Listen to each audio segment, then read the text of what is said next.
Hello दोस्तों, आप लोगों का स्वागत है पगला एक्सप्लेन चैनल पे। तो आज हम लोग फिर से एक और नई मानवा को एक्सप्लेन करने वाले हैं। तो बिना किसी देरी के वीडियो को शुरू करते हैं। तो चैप्टर की शुरुआत में ही हम लोग मेन कैरेक्टर को गंदी तरह पिलते हुए देखते हैं। पता नहीं इसको क्या चुलमुची कि ये डायरेक्ट एक लेजेंडरी ड्रैगन के साथ भिड़ने के लिए चला आया। खैर वो ड्रैगन बिल्कुल भी चिल गाय नहीं था, इसलिए वो मेन कैरेक्टर की चड्डी फाड़ देता है। मेन कैरेक्टर की पैंट गीली हो जाती है उस ड्रैगन को देख के, और ड्रैगन उसके ऊपर अपने क्लॉ से अटैक करता है। तो फिर ये भाई साहब हमें अपना जीवन परिचय देते हैं कि इनका नाम लिन जीचेन है और ये दुनिया के नंबर 1 मेज हैं इस कल्टीवेशन की दुनिया में। और क्योंकि इसके पाप का घड़ा भर चुका है तो ये मरने के लिए रेडी है म्यूटेटेड बीस्ट के हाथों। खैर इसके आखिरी टाइम पे भगवान इसके चोटों के ऊपर मलहम लगाने की जगह पे डायरेक्ट मोमोज की चटनी ही रगड़ देते हैं, क्योंकि अब यहाँ पे इसकी गर्लफ्रेंड आती है। हाँ मुझे पता है कि कई सारे कल्टीवेशन मानवा इसी तरीके से शुरू होती हैं और वो सिट होती हैं, पर ये वाली बढ़िया है, मैं गारंटी देता हूँ, क्योंकि ये बदला तब लेगा जब इसके पास सही मौका होगा। खैर इसकी गर्लफ्रेंड का नाम जान के क्या ही करोगे, लेकिन फिर भी जान लो इसकी गर्लफ्रेंड का नाम है जीजी। और जीजी यहाँ पे इनके म्यूचुअल फ्रेंड के साथ आई है, फ्रेंड्स विद बेनिफिट्स। खैर ये भिखारी जीचेन उन लोगों से मदद की भीख मांगता है।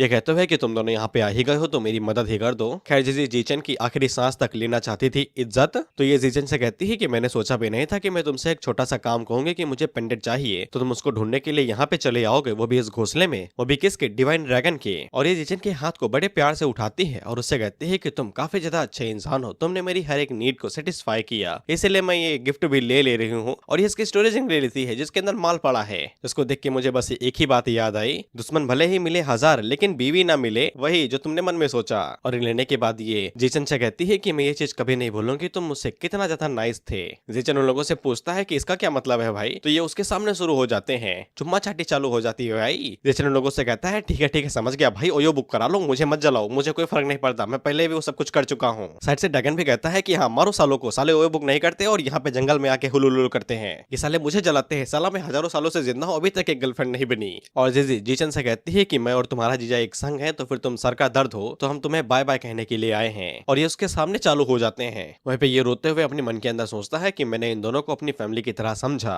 लेकिन किसने सोचा था कि ये साले मुझे ही धोखा देंगे। इसके बाद भाई साहब की आत्मा उनका शरीर छोड़ देती है और यहाँ पे एक प्लॉट ट्विस्ट होता है, क्योंकि हम लोग देखते हैं कि जीचन दोबारा जिंदा हो जाता है, वो भी टाइम में बैक मार के। इसके घड़ी चिल्ला चिल्ला के कह रहे थे कि उठ जा साले, सूरज सर पे है। तो ये भाई साहब सुबह जाग के उठते हैं, वो भी अपनी यूनिवर्सिटी के ड्रोम के अंदर। इन्हें सब कुछ याद था कि इनकी कैसे जलाई गई थी और इनका कैसे कटा था, बिल्कुल जाधव की तरह। और इन्हें यह भी याद था कि ये असैसिन रियलम के बॉस के द्वारा मारे गए थे, वो भी ड्रैगन के बस एक पंजे के बराबर। इसके बाद ये अपनी स्टोरेज रिंग जो कि चुरा ली गई थी, बाकी सभी जो आर्टिफैक्ट होते हैं उन्हें ढूंढने लगता है, लेकिन इसे घंटा कुछ नहीं मिलता। इसके बाद इसकी नजर कैलेंडर के ऊपर पड़ती है तो दिनांक 7 अगस्त 2040 था। और जीचन आगे से खुशी के मारे बौखला जाता है और चिल्लाते हुए कहता है कि ये उस दिन रिबॉर्न हुआ है गेम शुरू होने के 10 साल पहले, इसलिए जीचन बहुत ज्यादा लकी था। इसके बाद जीचन हमें बताता है कि ये रिबॉर्न होने से पहले 8 वेस्टलैंड के अंदर सुप्रीम डिवाइन आर्टिफैक्ट को ढूंढने के लिए गया हुआ था, जिसके लिए जीजी ने ही बोला था और इसने उन सभी पेंडेंट्स को ढूंढ लिया था, लेकिन वहां के ड्रैगन की वजह से ये मारा गया था। लेकिन कमाल की बात ये थी कि ये कहा जाता है कि उस डिवाइन आर्टिफैक्ट के अंदर इतना दम है कि वो तुम्हें दोबारा जिंदा कर सकता है, और ऑथर के प्लॉट का जादू चल गया तो ये दोबारा जिंदा हो गया, बाकी तुम्हें सेकंड चांस नहीं मिलेगा।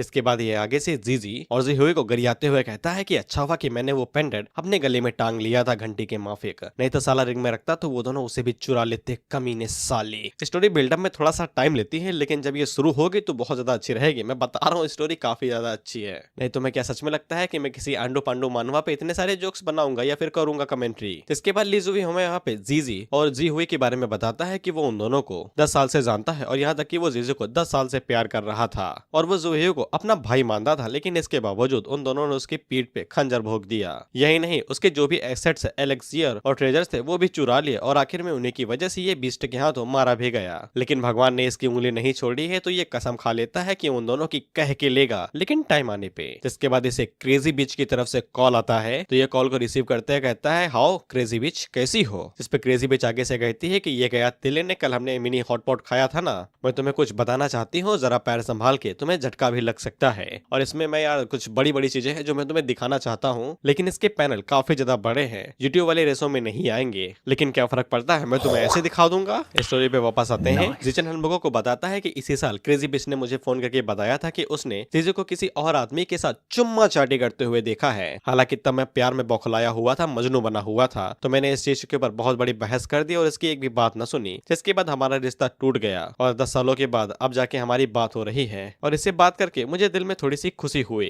तो फिर जीचन क्रेजी बिच को सॉरी कहता है उसके ऊपर यकीन न करने के लिए, जिसपे क्रेजी बच उससे कहती है कि मैंने तो अभी तक कलेश भी नहीं किया, सॉरी क्यों बोल रहे हो। दरअसल टाइम पे यहाँ पे जीचन के इमोशन बोल रहे हैं, वो नहीं। खैर क्रेजी बिच बम फोड़ती है और वो जीचन को बता देती है कि मैंने तुम्हारी मासूका को किसी और के साथ और कुछ भाई करते हुए देखा है, जिसपे जीचन आगे से कहता है कि अच्छा ऐसी बात है, मुझे तुम्हारे ऊपर यकीन है, वो साली गद्दार ही थी। क्रेजी बिच आगे से कहती है कि मैं सीरियस हूँ, मजाक नहीं कर रही। तो जीचन उससे कहता है कि हाँ मुझे तुम्हारे ऊपर यकीन है, लेकिन क्या तुम यहाँ पे आ सकती हो, मुझे कुछ जरूरी बताना है। जिसपे क्रेजी बिच उससे कहती है कि यार ब्रो मुझे डर लग रहा है तुम्हें इतना शानदार देख के। लेकिन जीचन उससे कहता है कि तुमने 8 वेस्टलैंड गेम के बारे में सुना है। जिसपे क्रेजी बिच आगे से कहती है कि हाँ यार देखा है, साला हर जगह तो एडवर्टाइजमेंट पे ले हगने बैठो तो इनका ऐड आ जाता है। तो जीचन क्रेजी बिच को बताता है कि मैं सोच रहा हूँ कि मैं एक प्रोफेशनल ई स्पोर्ट्स प्लेयर बन जाऊँ इस गेम के अंदर। अब यहाँ पे आता है इस कहानी का प्लॉट। जीचन हम लोगों को बताता है कि किसी को भी नहीं पता है कि 8 वेस्टलैंड कोई ऑर्डिनरी वर्चुअल रियलिटी गेम नहीं है, क्योंकि जब ये गेम पूरी दुनिया में बहुत बुरी तरीके से फेमस हो गया तो उसके 5 सालों बाद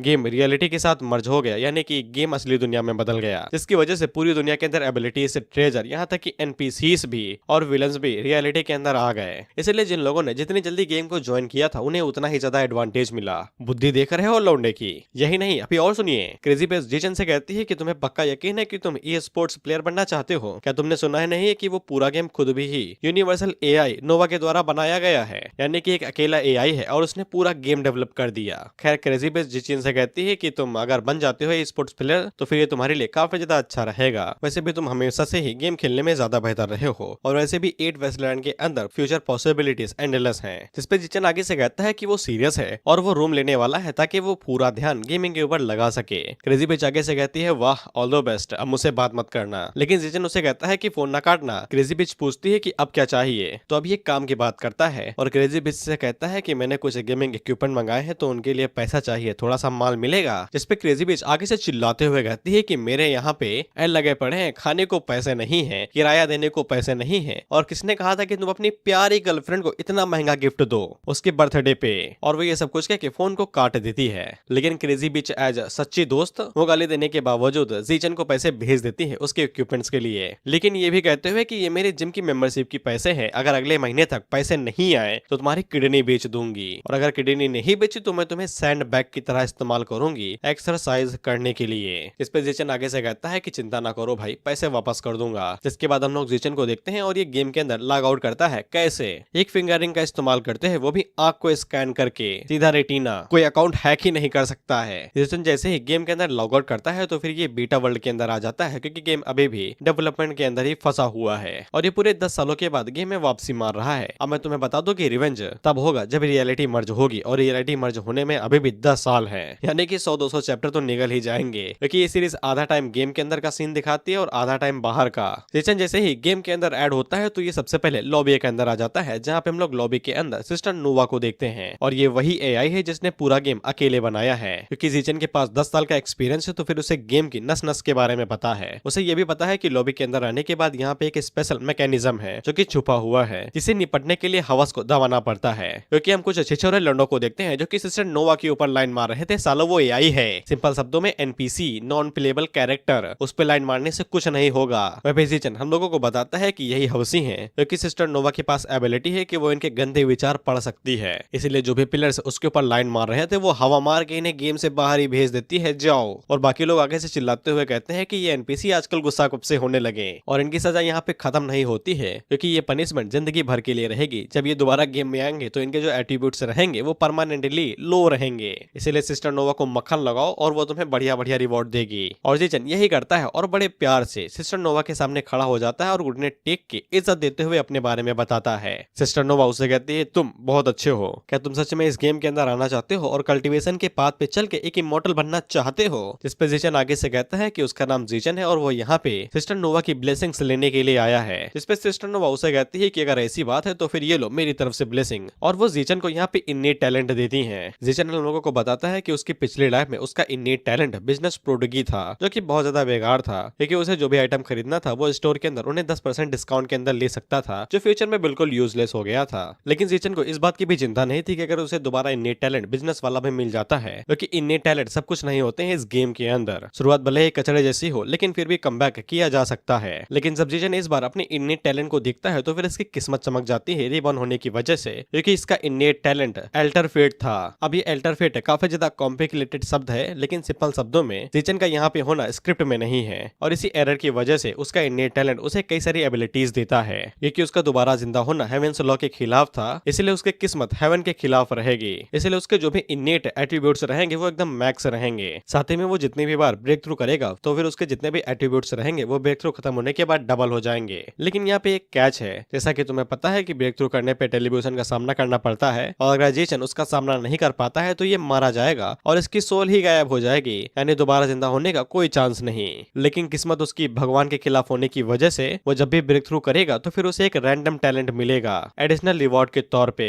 क्योंकि वो जितनी बार ब्रेक थ्रू करेगा वो उतनी बार हेवन से ग्रेट कंडीशन को फिल करता जाएगा। सिंपल शब्दों में जीचन का इतने समय टैलेंट शेयर मार्केट की तरह है, जितना ज्यादा रिस्क उतना ज्यादा प्रॉफिट। वहीं पे सिस्टर वोया जीचन से कहती है कि मैंने तुम्हें तुम्हारा टैलेंट दे दिया है, अब बारी है तुम्हारे अवतार को चूज करने की। इसके बाद जीचन को कई सारे बॉडी अवतार्स दिखाए जाते हैं जिनको वो मिला के अपने लिए एक कैरेक्टर बना सकता है। जीचन हम लोगों को बताता है कि ये चीज काफी ज्यादा जरूरी है गेम के लिए, क्योंकि जैसा मॉडल दिखेगा उसका करिश्मा उतना ही ज्यादा हाई होगा। सिंपल शब्दों में ऑरा, और लड़कियों के लिए करिश्मा इस्तेमाल होता है पटाने के लिए। इसलिए जीचन अगर अपने अवतार को जितना ज्यादा सुंदर चिकना एकदम बनाएगा उतना ज्यादा एनपीसीज उसे अट्रैक्ट होंगी और उसे मौका दे सकती हैं डुअल कल्टीवेशन का। साथ ही में और कई सारे फेवर्स जैसे कि हिडन मिशन। हालांकि जीचन ने पिछली बार में ज्यादा बुद्धि नहीं लगाई थी और उसने ऐसे ही कोई कैरेक्टर चूज कर लिया था मेरी तरह, और फिर एनपीसीज इसकी तरफ देखती तक नहीं थी, भाव नहीं देती थी इसकी तरफ। वहीं पे दूसरी तरफ जिन प्लेयर्स के पास हाई करिश्मा था यानी कि सुंदर बॉडी तो उनकी किस्मत भरी रहती थी एनपीसीज से, उन्हें फेवर्स और क्वेस्ट मिला करती थी लगातार और डुअल कल्टीवेशन का मौका भी।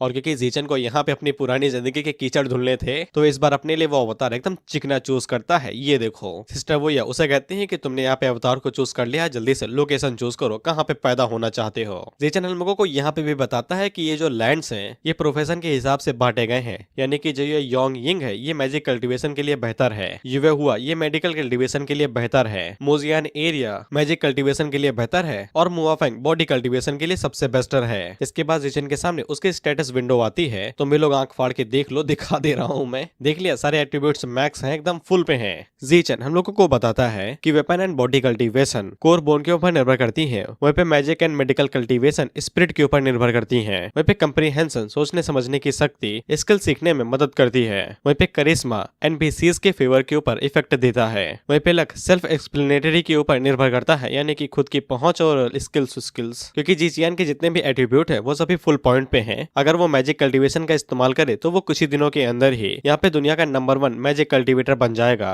लेकिन जीचन इस बार दोबारा मैजिक कल्टीवेटर नहीं करना चाहता था, क्योंकि मैजिक कल्टीवेशन टीम्स के अंदर सुटेबल होती है, वो सोलो बैटल्स के लिए बहुत ज्यादा बेकार रहेगी, यहाँ तक कि बैटल के अंदर मारे भी जा सकते हो। और जीचन ने ये सभी चीजें अपनी पिछली लाइफ में एक्सपीरियंस की थी और पिछली बार उसने मैजिक कल्टीवेशन सिर्फ जीजे के लिए ही चूज की थी क्योंकि उसे वो पसंद थी। बल्कि जीचन तो यहाँ पे वेपन कल्टीवेशन को चूज करना चाहता था, इसलिए वो इस बार मुजियन प्लेस को ही चूज करता है बॉर्न होने के लिए, ताकि वो इस बार नंबर 1 वेपन कल्टीवेटर बन सके, ताकि वो सभी अटैक्स को सामने से झेल सके। और इसका फेवरेट वेपन शॉट है तो ये शॉट कल्टीवेशन की तरफ आगे बढ़ेगा, क्योंकि शॉट कल्टीवेशन के अंदर highest single attack target damage होता है। इसलिए चीजियन फैसला करता है कि वो इस लाइफ के अंदर ताकतवर शॉट कल्टीवेटर बनेगा। इसके बाद जीचन को उसकी शॉट कल्टीवेशन दी जाती है इस लाइन के साथ में, हवाओं का मजा उठाओ और मार्शल आर्ट की दुनिया का लुत्फ पाओ। जीचन की शुरुआत मुजियान कॉन्टिनेंट के बिगिनर विलेज से होती है, क्योंकि सारे प्लेयर्स बिगिनर विलेज के अंदर ही आते हैं। वेपन जीचन जैसे ही बिगिनर विलेज के अंदर लैंड होता है तो फिर उसे बाकी प्लेयर्स भी मिल जाते हैं जो कि मिशंस के लिए तड़प रहे थे बेचारे, इन्हें एक भी मिशन नहीं मिल रहा था यहाँ पे आने के बाद। और जीचन इन्हें देखते हुए यही सोचता है कि उसके भी पहले यही हाल थे, उसे भी एक भी मिशन नहीं मिलता था। उसी टाइम पे कुछ प्लेयर्स को वहाँ पे एक एनपीसी दिखाई देता है, तो वो लोगों को ऐसा लगता है कि ये स्पेशल एनपीसी होगा और ये इन लोगों को कोई हिडन मिशन दे सकता है। और जीचन उनकी तरफ देखते हुए सोचता है कि ये बेवकूफ हो,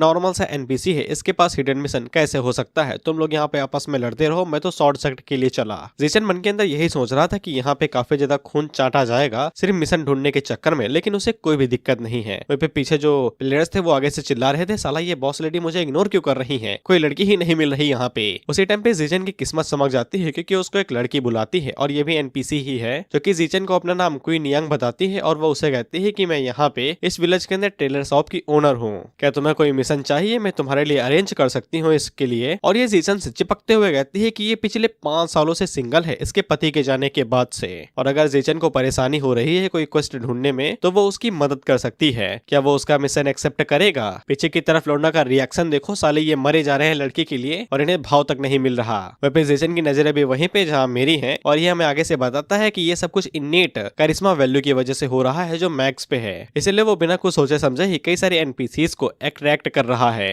वहीं पे नियांग जीचन से कहती है कि क्या हुआ, मिशन नहीं चाहिए क्या? तो जीचन अपने मन के अंदर सोचता है कि करिश्मा की वजह से वो यहाँ पे कई सारी एनपीसीज को अट्रैक्ट करेगा। अगर वो नियांग का मिशन यहाँ पे एक्सेप्ट कर लेता है तो फिर उसकी फेवरेबिलिटी नियांग के साथ बढ़ेगी, जिससे उसे शायद से फ्यूचर में मौका भी मिल सकता है डुअल कल्टीवेशन करने का। जीचन के मन के अंदर लड्डू तो फूट रहे थे, अगर ये उसकी पिछली लाइफ में होता तो अब तक वो दबा चुका होता सब कुछ, लेकिन इस लाइफ के अंदर वो एक दुनिया का नंबर 1 स्वॉर्ड कल्टीवेटर बनना चाहता है, तो वो कैसे एक लड़की के द्वारा डिसअट्रैक्ट हो सकता है। इसलिए वो नियांग से माफी मांगता है और उससे कहता है कि उसे और भी चीजें करनी है, लेकिन अगर उसे कोई मौका या फिर टाइम मिलेगा तो वो उसके मिशन को जरूर एक्सेप्ट करेगा। नियांग उससे कहती है ठीक है, फिर जब टाइम मिले वापस आ जाना। और फिर पीछे की तरफ लौंडे चिल्लाते हुए कहते हैं कि इसने एक ब्यूटी को मना कर दिया, इसके लिए हम मरे जा रहे हैं और इसने मिशन को रिजेक्ट कर दिया है। वह जीचन को पहले से ही पता था कि अगर वो इन तरीके के मिशन के ऊपर अपना टाइम वेस्ट करेगा तो उसे ज्यादा फायदा नहीं मिलेगा, बल्कि असली अपॉर्चुनिटी तो इस विलेज के इस जगह से शुरू होती है। जीचन जब अंदर घुस ही रहा था तो फिर बाहर से कुछ प्लेयर बाहर निकलते हैं जो कि उसे कहते हैं कि अंदर ना जाना, टाइम ही वेस्ट होगा। वहाँ पे एक ब्लैक स्मिथ है, ना वो कुछ बोल रहा है और ना ही कुछ सुन रहा है, वो पक्का बहरा और कंधा होगा।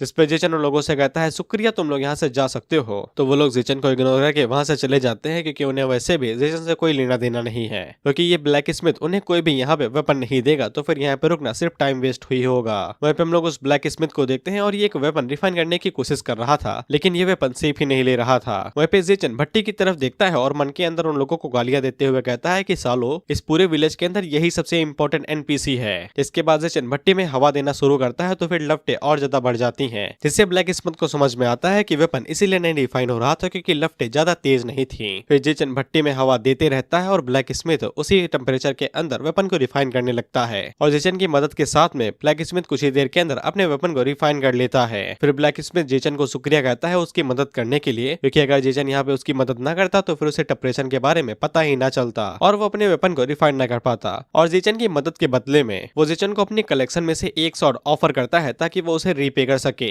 वहीं पे जीचन को पहले से ही पता है कि इस मिशन को पूरा करने के बाद ब्लैक स्मिथ एक वेपन देता है, लेकिन कई सारे प्लेयर्स इसे ही रिवॉर्ड मान लेते हैं और वैसे भी वो इतने ज्यादा आलसी होते हैं कि आगे का मिशन पूरा करना नहीं चाहते। लेकिन जीचन को पता है कि असली मिशन इसके बाद शुरू होता है, इसीलिए जीचन आगे बढ़ता है और वो एक नॉर्मल सी शॉट पिक कर लेता है जो बिल्कुल बेसिक थी। स्ट्रेंथ पॉइंट सिर्फ 3 थे। तो ब्लैक स्मिथ जीचन से कहता है कि तुमने काफी अच्छी शॉट चूज की है, तो फिर मैं तुम्हें एक और मौका देता हूँ। और वो जीचन से कहता है कि अगर तुम मेरे लिए ग्रीन पिट वाइपर्स यानी सांपों से उनके जहरीले दांत लेके आओगे वो भी 10, तो फिर मैं तुम्हें एक और मौका दूंगा। जीचन इस मिशन को भी एक्सेप्ट कर लेता है क्योंकि इसी के बाद उसे इन्विटेशन मिलेगा शॉर्ट सेक्ट का, और इसी जगह से उसकी कल्टीवेशन जर्नी शुरू होगी। जिसके बाद जब वो शॉर्ट लेके उस ब्लैक स्मिथ की शॉप से बाहर निकलता है तो वो सभी लोग देख के हैरान हो जाते हैं और कहते हैं कि इसे वेपन कहाँ से मिल गया। तो जीचन उन लोगों को बताता है कि उस बेचारे का दिल टूट गया था, उसकी गर्लफ्रेंड उसे छोड़ के चली गई, तो मैंने उसे थोड़ा सा सपोर्ट दिया और उसने मुझे वेपन दे दिया। तुम लोग ट्राई करो, शायद से तुम्हें भी कोई वेपन मिल जाए। सभी प्लेयर्स अपने मन के अंदर ये सभी इंसान है, ठीक है, जो प्लेयर्स हैं, एनपीसी नहीं है। ये सभी प्लेयर्स काफी ज्यादा खुश हो जाते हैं कि इतनी सिंपल चीज के बदले में उन्हें वेपन मिल जाएगा। इसके बाद वो शॉप के अंदर घुसते हैं और ब्लैक स्मिथ को दिमाग चाटने लगते हैं, ये कहते हुए कि तुम रिलेशनशिप के बारे में भूल जाओ, मैं तुम्हें कहानियां सुनाता हूँ। और वो अपनी कहानी सुनाता है चींटी चढ़ी पहाड़ पे नीचे गिर के मर गई, जिसपे ब्लैक स्मिथ का सर घूम जाता है, जिसके बाद वो हथौड़ा उठा के उस प्लेयर के सर के ऊपर दे मारता है। तो बाकी प्लेयर्स अपना सर बचा के वहाँ से भाग लेते हैं, ये कहते हुए किसका दिमाग ही खराब हो गया है, शायद से वो शॉट चुरा ले गया होगा। जिसके बाद हम लोग जीचन को देखते हैं जो कि जंगलों में आ जाता है ताकि वो वाइपर को ढूंढ सके, और क्योंकि ये जगह स्पेशलाइज्ड वाइपर्स के लिए ही बनी हुई थी, तो जीचन जैसे ही वहाँ पे एंटर होता है तो उसके ऊपर एक ग्रीन पिट वाइपर अटैक कर देता है। जैसा कि हमें पता है कि जीचन इतने समय काफी ज्यादा पावरफुल है बिगिनर लेवल पे, तो वो आसानी के साथ वाइपर के ऊपर अटैक करता है और उसके छोटे छोटे टुकड़े कर देता है। और ग्रीन पिट वाइपर को मारने के बदले में जीचन को स्किल मिलती है जो कि स्नेक वेनम था, और साथ ही में 3 कल्टीवेशन पॉइंट। साथ ही में जब जीचन वहाँ पे ग्रीन पिट वाइपर को मारता है तो फिर उसे नॉर्मल ग्रेड के green viper bow, green viper sword और एक स्नेक स्किन स्टोरेज बैग। जीचन ड्रॉप आइटम्स को देख के काफी ज्यादा हैरान हो गया था, क्योंकि उसने एक नॉर्मल सा सांप ही तो मारा था, वो भी नॉर्मल लेवल का, तो फिर उसे इतना ज्यादा आइटम नहीं मिलने थे। लेकिन उसे बाद में समझ में आ जाता है कि ये उसके इन्नेट लक की वजह से हो रहा है जो मैक्स है। जैसे जीचन को समझ में आ जाता है कि अब तो पैसा वसूलने का टाइम आ चुका है। इसके बाद वो अपनी शॉट को उठाता है और उसे जितने भी सांप दिखाई देते हैं वो एक एक करके उन्हें मौत के घाट उतार देता है, ताकि बस वो ये चेक कर सके कि उसे कितने ज्यादा इक्विपमेंट मिल सकते हैं। जिसके बाद अगला सीन कुछ घंटों की बात का होता है और हम लोग देखते हैं कि जब जीचन बाहर निकलता है तो फिर उसकी पीठ के ऊपर एक बहुत बड़ी बोरी थी, क्योंकि इसने कई सारे आइटम्स कलेक्ट किए हैं। अब इसका यहाँ पे ये काम खत्म होता है तो ये भागते हुए ब्लैक स्मिथ के पास आता है और उसको 10 पिट वाइपर्स के दांत दे देता है। ब्लैक स्मिथ उन दांतों को चेक करता है, जिसके बाद वो अपने पास से एक लेटर निकालता है और वो जेसन को देते हुए कहता है कि ये वो अपॉर्चुनिटी है जिसके बारे में मैं बात कर रहा था। जेसन उस लेटर की तरफ देखता है तो फिर ये शॉर्ट सेक्ट को ज्वाइन करने के लिए काफी ज्यादा जरूरी आइटम था और वो ब्लैक स्मिथ से पूछता है कि मेरे अलावा क्या किसी और ने इस इन्विटेशन को एक्सेप्ट किया है। ब्लैक स्मिथ उसे बताता है कि सिर्फ एक वही है जिसको ये इन्विटेशन मिला है, बाकी और किसी ने अभी तक कोई मिशन ही नहीं किया है, तो फिर उनके पास ये इन्विटेशन नहीं है। जिस पे जेसन काफी ज्यादा खुश हो जाता है क्योंकि उसको यही चाहिए था कि सिर्फ वही सबसे पहले इस शॉर्ट सेक्ट के इन्विटेशन को ले सके, क्योंकि वो नौसिखिया नहीं है, उसके पास पहले से ही काफी ज्यादा एक्सपीरियंस है, इसीलिए वो जल्दी जल्दी शॉर्ट सेक्ट की तरफ निकल लेता है। लेकिन शॉर्ट सेक्ट में जाने से पहले वो मार्केट में जाता है जहाँ पे वो सबसे पहले जो भी आइटम कलेक्ट किया था उसको हायर प्राइस में बेचने लगता है और उसने बोर्ड के ऊपर लिख दिया था कि जो भी इसके ज्यादा पैसे देगा उसे ही वो मिलेगा। जिसके बाद वहाँ पे बोली लगाना शुरू होता है, कोई 500 देता है, कोई 1000, कोई 1800, कोई 50,000। लेकिन तभी वहाँ पे एक लड़कियों का ग्रुप आता है जिनमें से एक लड़की उस बो के लिए 50,000 देती है। वो सभी लोग आगे से हैरान हो जाते हैं और कहते हैं कि ये तो पक्का किसी गिल्ड से होगी। वो लड़की जेसन से कहती है कि पेमेंट कैश में होगी, जल्दी से अपना नंबर लाओ, मैं ट्रांसफर कर देती हूँ। जेसन मन के अंदर सोचता है कि यही तो चीज चाहिए थी, लेकिन तभी साइड से एक और बंदा चिल्लाते हुए कहता है कि वो इस बो के 60,000 देगा। जिसके बाद वो अपना नाम बताता है और उन्हें ये भी बताता है कि वो वॉन्सी गिल्ड का प्रेसिडेंट है। ये अपना नाम वैंग बताता है और मन के अंदर सोचता है कि जेसन कोई नॉर्मल बंदा नहीं है जो गेम के लॉन्च होने के पहले दिन ही यहाँ पे एक बो ले आया। अगर ये जेसन को अपनी साइड में ले लेता है तो फिर जेसन इसके लिए काम करेगा और इसे काफी ज्यादा फायदा होगा। वहीं पे सभी लोगों को वॉन्सी गिल्ड के बारे में पता था क्योंकि ये काफी ज्यादा फेमस गिल्ड थी। जेसन आगे से अपना परिचय देता है और हम लोगों को बताता है कि ये अपनी पिछली लाइफ में भी इसे टकराया था, क्योंकि लीडर बोर्ड के अंदर ये टॉप 10 के अंदर था। हालांकि जेसन ने उसे उस लाइफ के अंदर तो मना कर दिया था, लेकिन उसको मना करने की वजह से वैंग ने जेसन के ऊपर दुश्मनी रखा ली थी, जिसकी वजह से जेसन को काफी ज्यादा नुकसान हुआ था और उसे कई सारे ट्रेजर मिलते मिलते रह गए थे। इसलिए वो इस लाइफ में इसे दुश्मन बिल्कुल भी नहीं बनाना चाहता है। जिसके बाद वैंग जेसन से कहता है कि तुम इसे बेच रहे हो, उसका मतलब यही है कि तुम्हें पैसे चाहिए शादी के लिए, तो मैं तुम्हें पैसे देता हूँ ना, और हम तुम्हारे नए दोस्त भी बन जाएंगे। जिस पे जेसन आगे से कहता है कि इसकी कोई जरूरत नहीं है, बस वो यहाँ पे अपने आइटम को बेच रहा है और अगर उसको ये वेपन चाहिए तो फिर वो खरीद सकता है। जिसके लिए वैंग मान जाता है और वो जेसन से वो खरीदने ही वाला था, ये कहते हुए कि हमें तुम जैसे लोगों की जरूरत है, हमारे गिल्ड में आना चाहोगे। लेकिन उसी टाइम पे वो लड़की आगे से बोली बढ़ा देती है, कहती है कि 70,000। वैंग आगे से कहता है लाख, तो ये कहती है 2 लाख। वैंग कहता है 2.5 लाख, तो ये कहती है 3 लाख। और जेसन मन के अंदर सोचता है मुझे नहीं पता है कि ये लड़की कौन से गिल्ड से है, लेकिन ये कोई नोंगो पोंगो गिल्ड से नहीं है जो कि यहाँ पे सीधा वैंग का सामना कर रही है। शायद से मैं इसका इस्तेमाल कर सकता हूँ यहाँ पे वैंग को स्कैम करने के लिए। जिसके बाद ये लड़की आगे से डायरेक्ट चौका ही मार देती है, ये कहते हुए 5 लाख। और वैंग के अंदर इतना गुदा नहीं था कि वो डायरेक्ट एक नॉर्मल से बो के लिए यहाँ पे 5 लाख दे सके, इसलिए वो धमकी धमकी पे आ जाता है और उस लड़की से कहता है कि तुम हमारे खिलाफ जाने की बगावत कर रही हो। वही पे लोग आगे से कहते हैं कि पता नहीं ये साले कौन है इतने अमीर है कि एक नॉर्मल से वेपन के लिए भी यहाँ पे 5 लाख देने को तैयार है। जिसपे ये लड़की वैंग को उंगली करते हुए कहती है कि जो भी यहाँ पे ज्यादा बोली लगाएगा उसी को ये वो मिलेगा, अगर तुम्हारे अंदर हिम्मत नहीं है ज्यादा बोली लगाने का तो फिर यहाँ से दफा हो जाओ। और वो मन के अंदर सोचती है मुझे घंटा फर्क नहीं पड़ता कि तुम वॉन्सी गिल्ड से हो, मेरे सामने बस तुम एक कीड़े हो कीड़े। जिसपे वैंग भी वहां से जाने लगता है, ये कहते हुए कि मुझे इसकी जरूरत नहीं है और वैसे भी वो यहाँ पे 5 लाख है किसी बिगिनर इक्विपमेंट के ऊपर बिल्कुल भी खर्च नहीं करेगा। लेकिन जेसन यहाँ पे वैंग को रोक लेता है और उससे कहता है कि मैंने आपका नाम काफी ज्यादा सुना है, इसीलिए अगर वैंग यहाँ पे 5 लाख इस बो के लिए देने को राजी है तो फिर उसको ये बो दे देगा वो। जिसके लिए वैंग मान जाता है और वो जल्दी से उस बो को खरीद लेता है, ये मन के अंदर सोचते हुए कि ये तो काफी ज्यादा अच्छी बात है। और वो जेसन से कहता भी है कि अगर तुम्हें किसी भी चीज की जरूरत हो तो फिर हमारे गिल्ड में आ जाना। जिसके बाद वो उसका नंबर मांगता है और उसे पैसे ट्रांसफर कर देता है।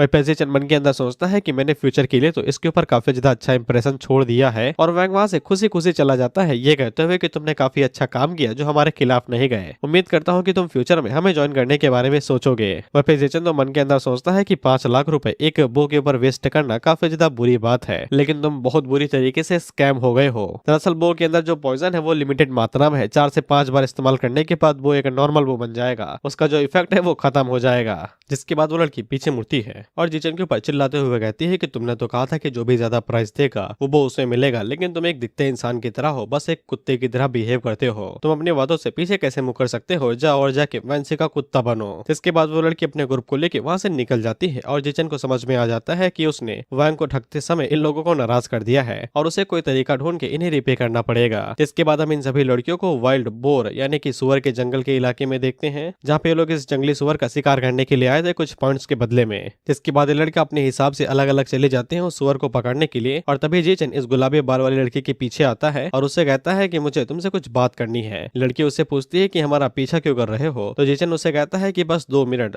और ये डील तुम्हारे लिए काफी ज्यादा फायदे की होगी। उस लड़की को ऐसा लगता है कि जी चियान को वैंग ने धोखा दे दिया है और उसकी पिछवाड़े पे लात मार दी है, तो ये अपनी शॉट को बाहर निकालने लगती है ताकि ये भी अपना कुछ हिसाब किताब बराबर कर ले। लेकिन जीचन इसे कहता है कि गुस्सा होने की जरूरत नहीं है, मेरे पास एक टॉप सीक्रेट इन्फॉर्मेशन है जिसको मैं 5 लाख के बदले में तुम्हें दे सकता हूँ। वो लड़की उससे कहती है कि अगर ये इतनी ही क्रूशियल इन्फॉर्मेशन है तो फिर अपने गिल्ड मेंबर्स को क्यों नहीं देते, तुम तो उनके तलवे चाट रहे थे सपोर्ट के लिए, क्या हुआ। इस पे जीचन आगे से कहता है कि सपोर्ट और उससे क्या उसकी औकात भी है, मैं तो उसके इर्द गिर्द सिर्फ इसलिए घूम रहा था क्योंकि मेरे पास कोई है नहीं सपोर्ट करने के लिए और ना ही पैसा है, तो फिर मैं यहाँ पे किसी भूखे शेर को उंगली क्यों करूँ हीनर को दिखाते हुए। और वो मन के अंदर सोचता है कि दुश्मन का दुश्मन मेरा दोस्त होगा। ये लड़की पक्का इतनी समय वैंग जियान को नफरत करती होगी, तो फिर मैं इसका फायदा उठा के एक साथ कॉपरेट क्यों ना करूं। वो लड़की मन के अंदर सोचती है कि इसका एटीट्यूड तो वैंग जियाओ के लिए बिल्कुल कभी भी बदला जा रहा है। वहीं पे जीच ने आगे से भाई अपना अकाउंट नंबर निकालता है और इस लड़की को देते हुए कहता है कि ये मेरा नंबर, पैसे ट्रांसफर कर दो, इन्फॉर्मेशन देता हूँ, मैं कोई स्कैमर नहीं हूँ।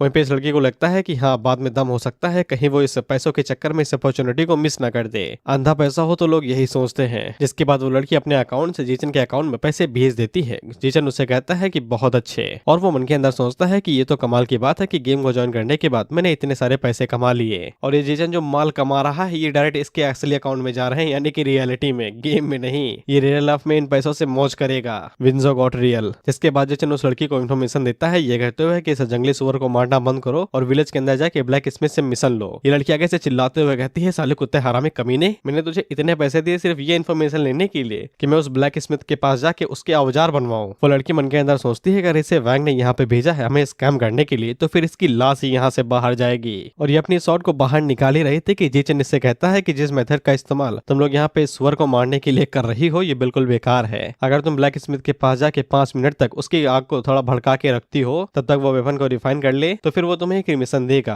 और अगर तुम्हें यकीन नहीं है तो फिर तुम अपने एक सबऑर्डिनेट को वहाँ पे भेज सकते हो, लेकिन जब ये कांड करना तो चुपके से करना, किसी और को इसके बारे में पता नहीं चलना चाहिए, नहीं तो ये पूरी इन्फॉर्मेशन यूजलेस हो जाएगी। इसके बाद जीचन आगे से उसे इन्विटेशन कार्ड दिखाते हुए कहता है कि वो मिशन जरूरी नहीं है, उस मिशन के खत्म होने के बाद ब्लैक स्मिथ एक और मिशन देगा वो जरूरी होगा। उस लड़की की नजर जैसे ही शॉर्ट सेक्ट इन्विटेशन कार्ड के ऊपर पड़ती है तो वो हैरान हो जाती है। जीचन उससे कहता है कि यही कार्ड तुम्हें मिशन को पूरा करने के बाद ही मिलेगा और तुम शॉर्ट सेक्ट के अंदर ज्वाइन कर पाओगे। इसके बाद वो जाते हुए कहता है कि मैंने जो कहना था वो कह दिया है, अब बाकी तुम पे है। वो लड़की जीचन से पूछती है कि तुमने इतनी कमाल की इन्फॉर्मेशन मुझे क्यों दी। जीचन आगे से कहता है मुझे थोड़ी ना पता है, बस अच्छी दिखी तो बता दिया, हाउसी जो हूँ। जिससे ये लड़की को सालो गेम में हो तुम्हारी कोई शकल सूरत नहीं दिख रही है। खैर की आज की चली रही थी कि उसी टाइम पे इस लड़की की सिस्टर उससे कहती है कि बचो, क्योंकि वो जंगली सुअर डायरेक्ट इस लड़की की तरफ आगे बढ़ रहा था। वहीं पे इन सभी की किस्मत इतनी ज्यादा खराब थी, ये जंगली सुअर को पकड़ने के लिए गए थे लेकिन उसके बॉस से जाके भिड़ गए। अब ये इनका खून पीने के लिए पीछे पड़ा हुआ है और इनका पीछा ही नहीं छोड़ रहा है। वो लड़की इन लोगों से कहती है कि हमें यहाँ से चलना पड़ेगा, हमारे पास इतने लोग नहीं है कि हम लोग इस बॉस को मार सकें। जितने लोगों से कहता है कि इनका लक काफी ज्यादा अच्छा है कि ये लोग बिगिनर विलेज के अंदर ही डायरेक्ट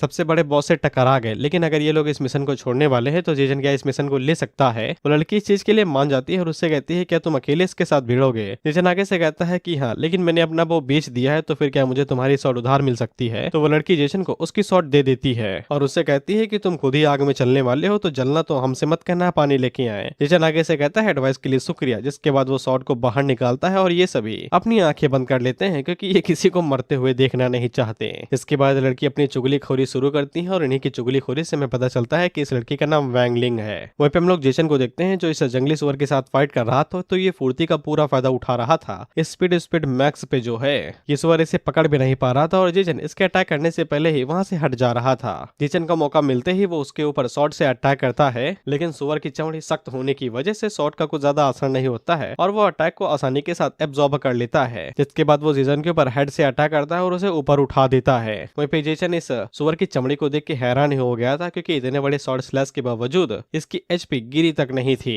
इसलिए जेसन को समझ में आ जाता है कि डायरेक्ट फाइट करने से कुछ भी नहीं होगा, उसे चालाकी से काम करना पड़ेगा। जिसके बाद वो जंगली सुअर को दिखाता है कि वो भाग रहा है और वहां से भागते हुए चट्टान की तरफ आगे जाने लगता है। वहीं पे इन लड़कियों को ऐसा लग रहा था कि जेसन की फट चुकी है, अब वो अपना कच्चा बचाए भाग रहा है। वैंग लिंग आगे से कहते हैं कि पता नहीं इससे किसने कहा था कि जाके उस सुअर से जाके भिड़ जाओ जबकि खुद बिगिनर लेवल पे हो, अब ये मरेगा तो इसमें हमारी गलती नहीं है। वहीं पे हम लोग जेसन को देखते हैं और जब ये चट्टान के पास आता है तो ये चट्टान के ऊपर चढ़ के पीछे की तरफ गुलाटी मार देता है, जिससे वो सुअर डायरेक्ट चट्टान से टकराता है और इसका साथ धड़ाम से लड़ता है और इसे 50 का डैमेज पड़ता है। और क्योंकि इसके पास बुद्धि की कमी उम्मीद थी, तो ये चट्टान से गुस्सा के सीधा उसे के ऊपर धड़ाधड़ अपना सर दे के मारने लगता है और उसे 18-20 के करके डैमेज लगने लगते हैं। इस पे ये लड़की आगे से हैरान होकर कहती है कि यही करना था क्या, हमें तो पता ही नहीं था, हमारी तो टांगे भी फ्लेक्सिबल हैं। खैर इस जब जंगली सुअर का टाइम आ जाता है कटने का, तो जेसन साइड से बाहर निकलता है और कहता है कि यही मौका है। जिसके बाद वो धड़ाधड़ उसके ऊपर क्रिटिकल स्टाइल्स मारते रहता है, जिससे जंगली सुअर को 8-8 करके डैमेज लगते ही रहते हैं। लेकिन तभी जंगली सुअर कहता है कि बस। इसके बाद वो सीधा जेसन की तरफ आगे बढ़ता है और उसके ऊपर अटैक कर देता है, लेकिन जेसन उसके अटैक को डॉज करता है, जो कि सीधा खाने वाला मूव था। जिसके बाद जेसन गोल गोल घूमने लगता है, तो जंगली सुअर भी उसकी तरफ गोल गोल घूमता है और जेसन के पास तो बुद्धि बहुत है, इसीलिए वो चक्कर से बीच में आ जाता है और सुअर के दांत के ऊपर अटैक करके उसका दांत काट देता है, जिससे इसका एचपी बार अब सीधा लास्ट पे आ गया था। और जेसन इसी का फायदा उठाते हुए इसके पीछे से इसके सर के ऊपर छलांग मारता है और अपनी सॉर्ड सुअर के भेजे के अंदर घुसा के उसे आखिर में मार ही देता है। जेसन जैसे उस जंगली सुअर को मारता है तो फिर उसे कल्टीवेशन पॉइंट मिलते हैं और जेसन की रिफाइनिंग की फर्स्ट स्टेज पे आ जाता है, यानी कि जेसन अब ऑफिशियली एक कल्टीवेटर बन चुका है। इसके बाद जेसन के जो इन्नेट टैलेंट थे वो काम करना शुरू करते हैं और इसे एक टैलेंट मिलता है जो कि सीड ऑफ वेटेलिटी था, जिससे इसकी वेटेलिटी 10% से बढ़ जाएगी। और इस वेटेलिटी की वजह से जेसन की जो हेल्थ है, यानी कि उसका एचपी बार वो दुगना हो गया है। बाकी कल्टीवेटर जो कि की रिफाइनिंग स्टेज पे होते हैं उनकी एचपी 1000 के आसपास होती है, लेकिन वहीं पे जेसन की 2000 के आसपास होगी। और ये उसके जैसे फट्टू बंदे के लिए काफी ज्यादा अच्छा टैलेंट है, क्योंकि इसकी किस्मत भगवान के खिलाफ होने की वजह से खतरा भी इसके ऊपर डबल है। इसके बाद गेम का सिस्टम उसके पास आता है और उससे पूछता है कि तुमने जंगली सुअर को मार दिया है, क्या तुम इस बारे में पूरी दुनिया को बताना चाहोगे। जेसन आगे से कहता है कि छुपाने का क्या ही फायदा, बता दो। इसके बाद गेम सभी प्लेयर्स को बता देता है कि जेसन ने यहाँ पे बिगनर विलेज के बोर किंग को मार दिया है, जिसको रिवार्ड के तौर पे 200 पॉइंट मिले और काफी सारी चीजें भी। और वो सभी लोग मन के अंदर सोचते हैं कि ये कौन सा बंदा है भाई, ऐसा कौन प्रो आ गया जो कि गेम के पहले ही दिन यहाँ पे विलेज के बॉस किंग को मारी दे रहा है। जिसके बाद वैंगलिंग को भी पता चलता है कि जेसन का नाम जेसन है। इसके बाद जेसन की नजर ड्रॉप आइटम्स के ऊपर पड़ती है, तो फिर वहाँ पे स्पिरिचुअल ग्रेड की क्रिम्सन क्लाउड सॉर्ड थी, इल्यूमिनाटी स्टफ था और साथ ही में एक स्पिरिचुअल ग्रेड की टेक्निक शैडो स्टेप और साथ ही में सोना चांदी। और इतने सारे ड्रॉप आइटम मिलते नहीं है, लेकिन जेसन के इन्नेट लक की वजह से ये काफी ज्यादा बढ़ जाता है। लेकिन जैसा कि हमें पता है कि इसकी किस्मत जितनी अच्छी उतनी खराब भी, तो इसका पहला टेलीविजन 30 मिनट के बाद होने वाला था, क्योंकि ये अल्टरफेट का साइड इफेक्ट था। और अगर ये टेलीविजन को सर्वाइव नहीं कर पाता है तो फिर इसकी सोल टाटा बाय बाय, इस दुनिया से गायब। इसीलिए जेसन सारा सामान उठाता है और पोटली के अंदर भर के सेट की तरफ आगे बढ़ने लगता है, ताकि ये कोई एक्सपर्ट ढूंढ सके जो इसकी मदद करेगा टेलीविजन को सर्वाइव करने में। वैंगलिंग जेसन के सामने आती है और जैसे मधुमक्खियां फूलों की तरफ मंडराती हैं, अब ये भी जेसन की तरफ मंडरा रही थी और उससे कहती है कि हम लोग दोस्त बन जाते हैं, फ्यूचर में काफी सारे इक्विपमेंट अदला बदली करेंगे। जेसन उसे अपनी आईडी देता है और उसे कहता है कि हाँ, मुझे फ्रेंड लिस्ट के अंदर ऐड कर लेना। जिसके बाद वो वहां से भाग जाता है, जिसपे वैंगलिंग भी हैरान होती है कि ये इतना अजीब है क्या, ये इतनी तेजी से हमारी तरफ से क्यों भाग रहा है, क्या हम इसे कच्चा खा जाएंगे। अगला सीन 25 मिनट के बाद का होता है। हम लोग जेसन को देखते हैं जो कि सेक्ट एंट्रेंस पे पहुंच चुका था। अब इसको यहाँ पे बस एक एक्सपर्ट ढूंढना था जो इसे डिसेबल के तौर पे लेगा और इसकी मदद करेगा इलेक्ट्रिक टेलीविजन को सर्वाइव करने में। इसके बाद जेसन भागते हुए सेट के अंदर जाता है, तो सभी लोग इसे देख के हैरान हो जाते हैं, ये सोचते हुए कि ये इतनी तेज से क्यों भाग रहा है, क्या रिकार्डिनेशन इसके पीछे पड़ा है। वहाँ पे टेलीविजन जेसन का पीछा करते करते सेक्टर तक आ जाता है। वहाँ पे सभी लोगों को भी दिखाई देता है कि टेलीविजन यहाँ पे आ चुका है, यानी कि कोई ब्रेक थ्रू करने वाला है। जिसके बाद हम लोग सेक्ट की मास्टर को देखते हैं और ये फीमेल थी, तो समझ गए होगे कि बॉडी कितनी कमाल की होगी, क्योंकि ऑथर लड़की है। ही नो अबाउट मेंस नीड। फिर सेक्ट लीडर उन लोगों से पूछती है कि ये क्या हुआ, यहाँ पे टेलीविजन कौन ला रहा है। और वो सभी एल्डर से पूछती है कि किसी का डिसाइपल यहाँ पे ब्रेक थ्रू करने वाला है। तो वो सभी एल्डर्स आगे से कहते हैं कि नहीं, हमने इस बारे में कभी भी नहीं सुना है कि किसी का डिसाइपल भी अभी है यहाँ पे। वहीं पे इन लोगों को जेसन की आवाज सुनाई देती है, जो कि चिल्ला चिल्ला के कह रहा था कि तुम्हारा नया डिसाइपल अभी ही यहाँ पे सेक्टर पे आया है और कोई तो मेरी मदद करो भाई इस टेलीविजन को सर्वाइव करने में। उसी टाइम पे लाइटनिंग टेलीविजन जेसन के ऊपर लैंड होता है, तो जेसन जल्दी से इनविटेशन कार्ड दिखाता है और उन लोगों से कहता है कि मास्टर प्लीज मेरी मदद करो। जेसन को अच्छे से पता है कि वो अपनी करंट एबिलिटीज के साथ कभी भी इस हेवनली टेलीविजन को सर्वाइव नहीं कर पाएगा। अगर उनमें से कोई एक मास्टर उसे बचा लेता है तो ही उसके जिंदा रहने के चांस है। तो हम लोग देखते हैं कि सेक्ट लीडर आगे बढ़ती हैं और वो जेसन की मदद करती हैं। इससे जेसन के ऊपर एक बैरियर आ जाता है और वो सक्सेसफुली हेवनली टेलीविजन को सर्वाइव कर जाता है। सभी एल्डर्स आगे से कहते हैं कि रिफाइनिंग स्टेज में होने के बावजूद हेवनली टेलीविजन को अट्रैक्ट करना ये बच्चा कोई ऑर्डिनरी नहीं है, ये मैं पहली बार देख रहा हूँ। सभी एल्डर्स को ऐसा लगता है कि अगर ये उनके सेक्टर में रहता है तो ये उनके सेक्टर का नाम रोशन करेगा। इसीलिए वो सभी एल्डर्स जेसन को एकदम घेर लेते हैं और उससे कहते हैं कि तुम मेरे डिसाइपल बनना चाहोगे।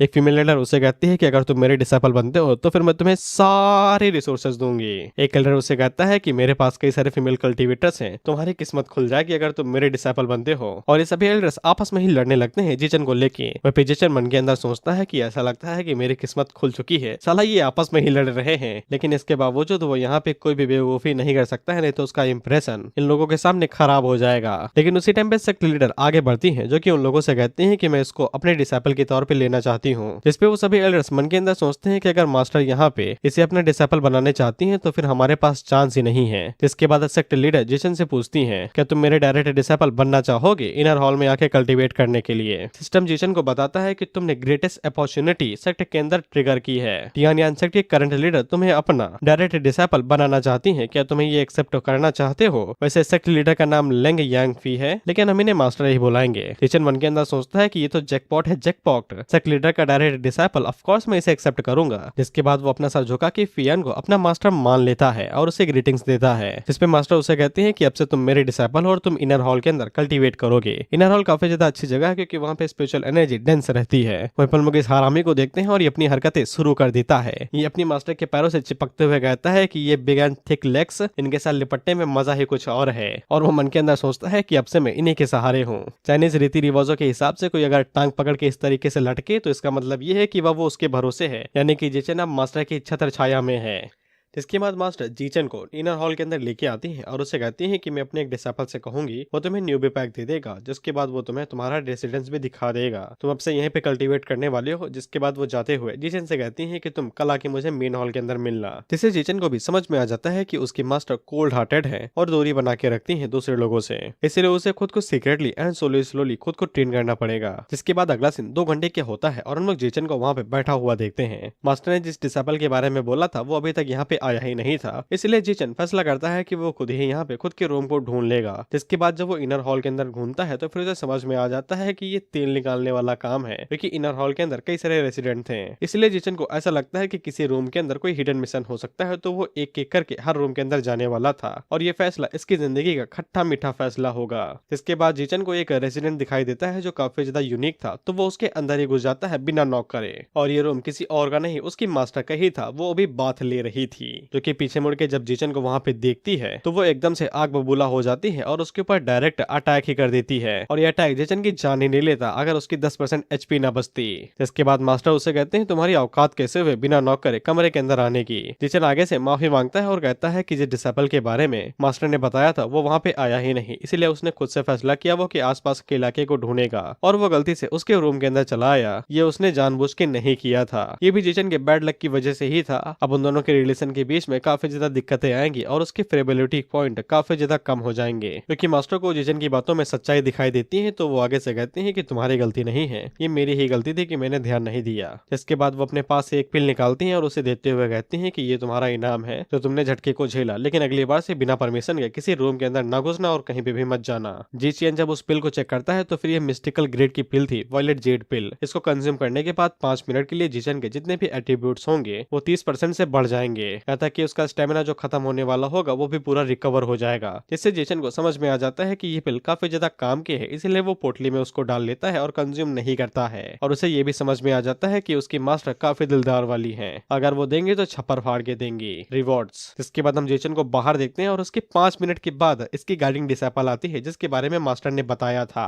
इसका नाम नान गोंग युए है। गोंग युए जीचन से कहती है जूनियर ब्रदर क्या हाल है, तुम्हारी सीनियर सिस्टर आ गई है। तो जीचन आगे से उसे रिस्पेक्ट देता है और कहता है कि स्वागत है आपका मीम साहिबा। जिसे गोंग युए काफी ज्यादा खुश हो जाती है। जिसके बाद वो अपने बारे में बताती है कि वो क्रिस्टनाइजेशन की फाइनल स्टेज पे है और अगर उसे फ्यूचर में कोई भी परेशानी होती है तो वो उससे मदद मांग सकता है। और जीचन के हल्की सी रिक्वेस्ट देने पे गोंग युए के जो फेवर एबिलिटी पॉइंट थे वो 10% से बढ़ जाते हैं। जीचन मन के अंदर सोचता है कि बस थोड़ी सी तारीफ पे 10% बढ़ गए तो फिर मक्खन लगाने पे ये और बढ़ेंगे। इसके बाद वो गोंग युए की और ज्यादा चापलूसी कहता है, ये कहते हुए कि तुम बहुत ज्यादा सुंदर हो, तुमसे ज्यादा पावरफुल यहाँ पे कोई है नहीं, मैंने आपसे ज्यादा सुंदर कोई भी नहीं देखा। आप जब पैदा हुई होंगी तो फूलों की बरसात लेके पैदा हुई होंगी। जिससे गोंग युए और ज्यादा खुश हो जाती है और वो जीचन से कहती है वाह तुम तो तलवे चाटने में माहिर हो। जिसपे जीचन गोंग युए से कहता है कि अगर कल्टीवेशन के रास्ते में आगे बढ़ना है तो फिर फालतू में बैठ के कुछ नहीं होगा, लर्निंग भी करना पड़ेगा और अगर इसके लिए किसी के तलवे चाटने पड़ते हैं तो एक दो के चाटने में क्या ही बुरी बात है। जिससे गोंग युए और ज्यादा खुश और इसके 5% फेवरेबिलिटी पॉइंट बढ़ जाते हैं। जीचन मन के अंदर सोचता है कि इसकी फेवरेबिलिटी कुछ ज्यादा ही नहीं बढ़ रही है मास्टर यान के मुकाबले में। ऐसा लगता है कि मैं इसके साथ ज्यादा आसानी के साथ जा सकता हूँ और बातें कर सकता हूँ। इसके बाद जिचन हम लोगों को बताता है कि फेवरेबिलिटी पॉइंट काफी ज्यादा जरूरी होते हैं एनपीसी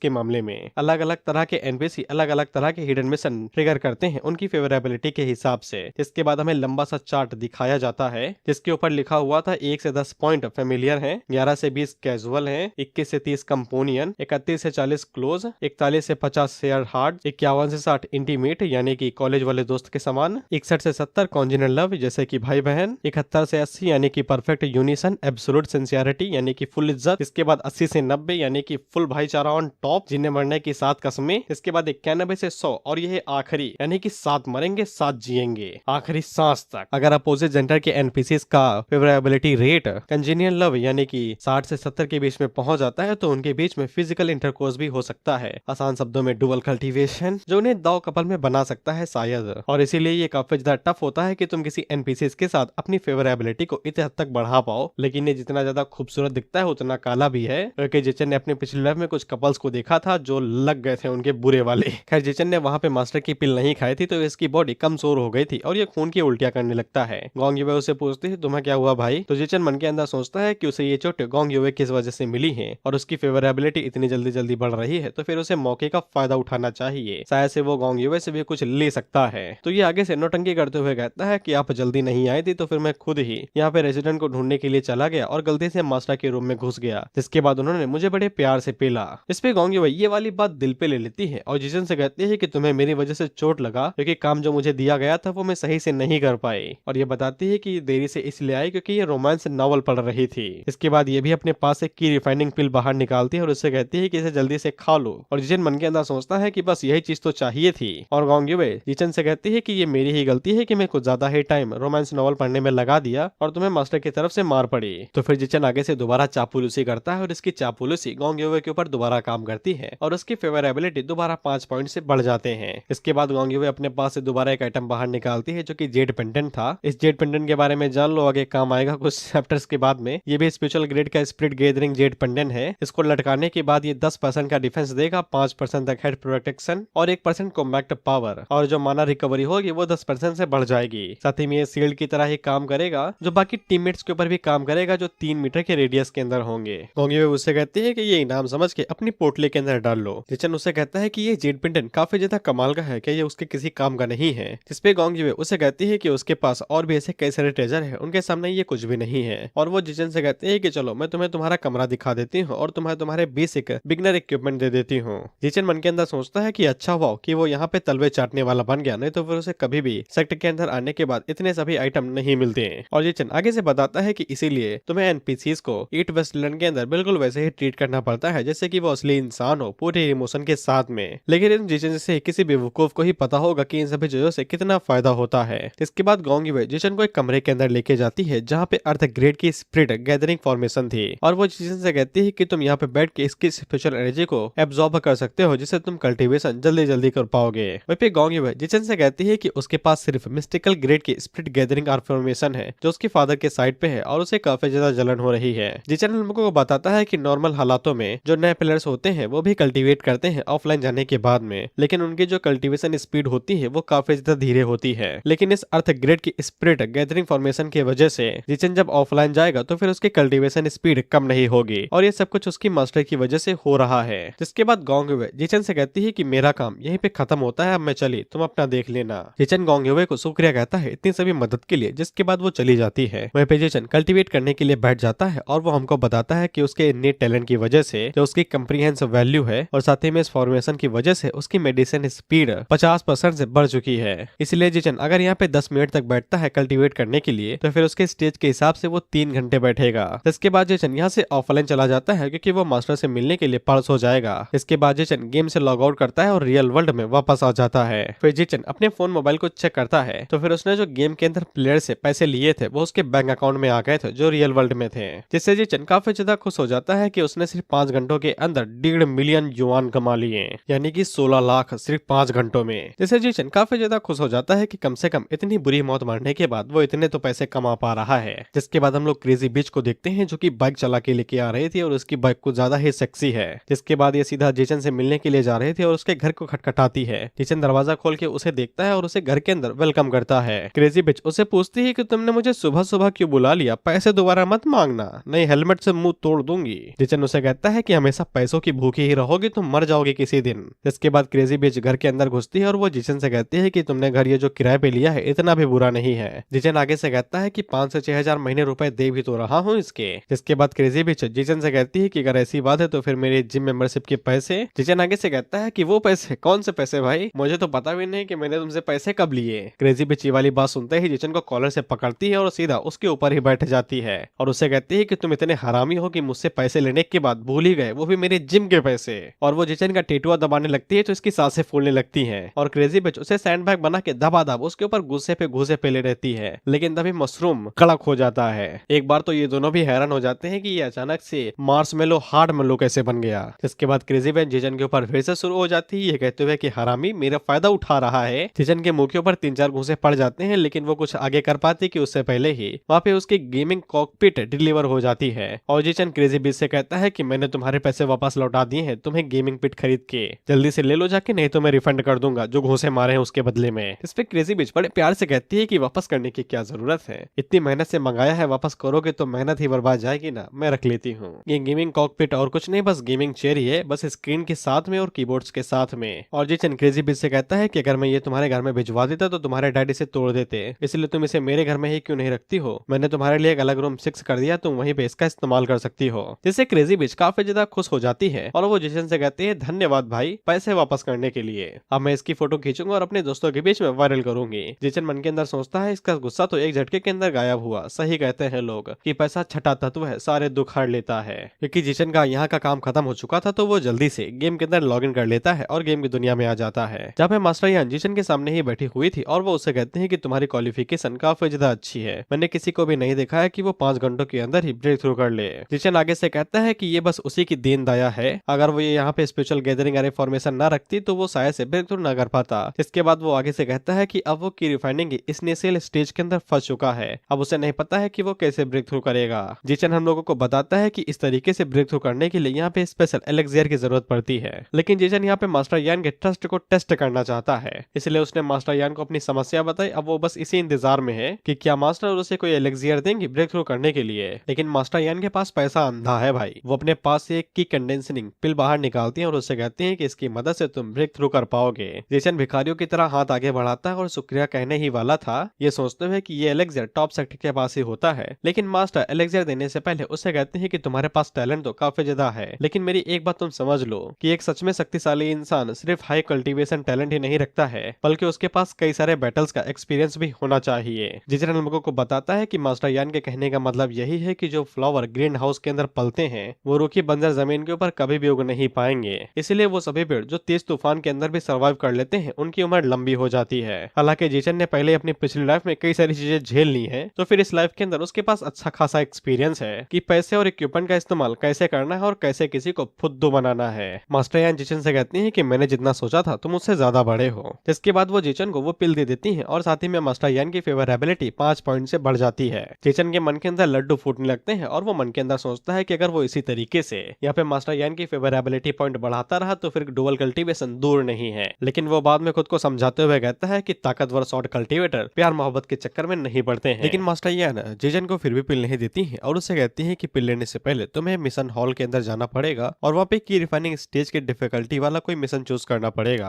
और जब मिशन तुम पूरा कर लोगे जिसके बाद तुम्हें ये स्पिरिचुअल पिल मिल जाएगी। जिचन इस चीज के लिए मान जाता है तो मास्टर उसे कहते हैं कि मिशन पे जाने से पहले मैं तुम्हें यहाँ पे टियान यान हार्ट सूत्र टेक्निक सिखाऊंगी, जो कि ये हार्ट टेक्निक है जो टियान यान शॉर्ट सेक्ट के सभी डिसाइपल्स को सीखनी ही पड़ती है। जितना ज्यादा तुम कल्टीवेट करके अपने हार्ट को मजबूत करोगे उतना ज्यादा तुम्हें बेनिफिट मिलते रहेंगे। टियान उस टेक्निक को ले लेता है और काफी ज्यादा खुश हो जाता है, और टियान हमें बताता है कि ये हार्ट टेक्निक सभी डिसाइपल्स को सीखनी ही पड़ती है, लेकिन जो आउटर डिसाइपल होते हैं उन्हें ये टेक्निक मिशन कंप्लीट करने के बाद मिलती है। लेकिन जिचन को कोई मिशन पूरा करने की जरूरत ही नहीं है। जिसके बाद जिचन जब आउटर हॉल के अंदर आता है तो फिर उसे पता चलता है कि कई सारे डिसाइपल्स ने जो कि प्लेयर है सेक्ट को ज्वाइन कर लिया है। भले ही सेक्ट को ज्वाइन करने के लिए हिडन मिशन को पास करना पड़ता है, लेकिन अगर तुम्हारी बुद्धि तेज है तो फिर तुम इस मिशन का पता लगा सकते हो और बिना किसी दिक्कत के सेक्ट को ज्वाइन कर सकते हो। जिचन जब ये सब कुछ सोच ही रहा था उसी टाइम पे वहाँ पे वैनलिंग आती है जो कि जिचन को बुलाती है। टियान उसको देख के ज्यादा हैरान नहीं होता है क्योंकि कई सारे डिसाइपल्स प्लेयर्स शॉर्ट सेक्ट को ज्वाइन करना ही चाहते हैं। खैर जिचन को वैनलिंग के ज्वाइन करने से यहाँ पे फायदा ही होगा क्योंकि अब वो फ्यूचर फ्यूचर में उससे और ज्यादा फेवर ले सकेगा।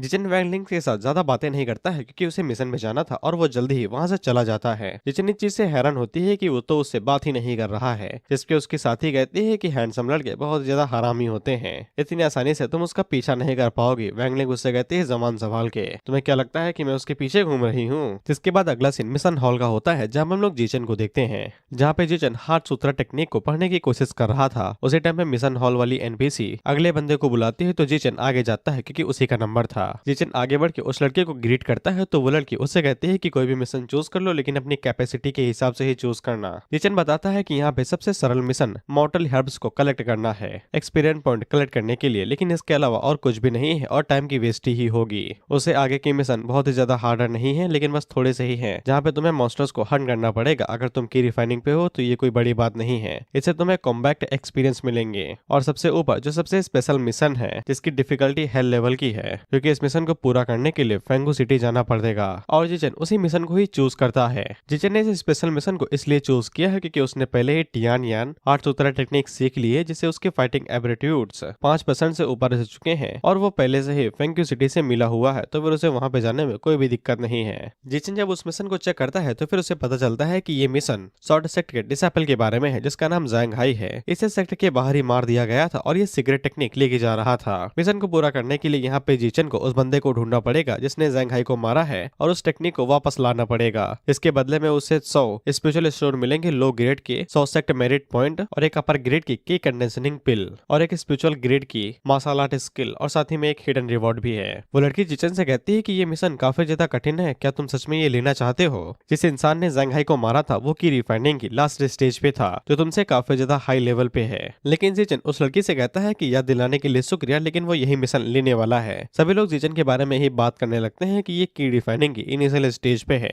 लेकिन इसके बावजूद इस हार्ड मिशन को ले रहा है। ये पक्का ही शो ऑफ करने के चक्कर में बलि का बकरा बनेगा। हालांकि जिचन उनकी बातों को इग्नोर करते हुए फेंकू सिटी के अंदर आ जाता है और हमें बताता है कि मिशन को पूरा करने की चाबी यहीं पे है। वह पे जिचन एक होटल के अंदर जैसे ही लैंड होता है तो हरी भरी उसे चारों तरफ से घेर लेती हैं और उसे कहते हैं कि तुम शॉर्ट सेक्टर से हो ना, हमारे साथ चलो, हम तुम्हें जन्नत दिखाएंगे। हालांकि जिचन उन्हें वैसे ही इग्नोर करता है जैसे तुम्हारी क्रश तुम्हें करती है और जिचन हम लोगों को बताता है कि ये जगह इंटेलिजेंस मर्चेंट है ईस्ट वेस्टलैंड के अंदर। इसे सिंपल शब्दों में तुम रियल लाइफ का रिपोर्टर समझ सकते हो। इसे गेम की हर एक जानकारी के बारे में पता होता है, छोटी से छोटी बात, किसका अफेयर किसके साथ है, किसकी बेटी किसके साथ भागी है। He knows everything. पैसों के बदले में ये जानकारी क्या तुम्हें भी बेच देगा। इसलिए जिचन इसके पास आया है ताकि ये इन्फॉर्मेशन की कुछ जानकारी ले सके जिनकी मदद से ये उस बंदे के बारे में पता लगा लेगा जिसने जैंग हाई को मारा है। ये रिपोर्टर आगे से जैंग हाई के बारे में ही बता रहा था कि शॉर्ट सेक्ट के एक डिसेपल को मार दिया गया है और उनकी सीक्रेट टेक्निक को चुरा लिया गया है। ये उस बंदे के बारे में कुछ भी नहीं बताता है, बस सवाल पे सवाल छोड़ देता है ताकि कोई इन्फॉर्मेशन खरीदने के लिए आए। जिचन को इस बारे में पता चल जाता है कि इसके पास इन्फॉर्मेशन है, तो जैसे ही वहाँ पे स्टेज खत्म होता है तो ये भागते हुए रिपोर्टर के पास जाता है और उससे कहता है कि उसे इन्फॉर्मेशन चाहिए। जिचन हम लोगों को बताता है कि कई सारे प्लेयर्स लोकेशन के बारे में जानने के बाद यहाँ से तुरंत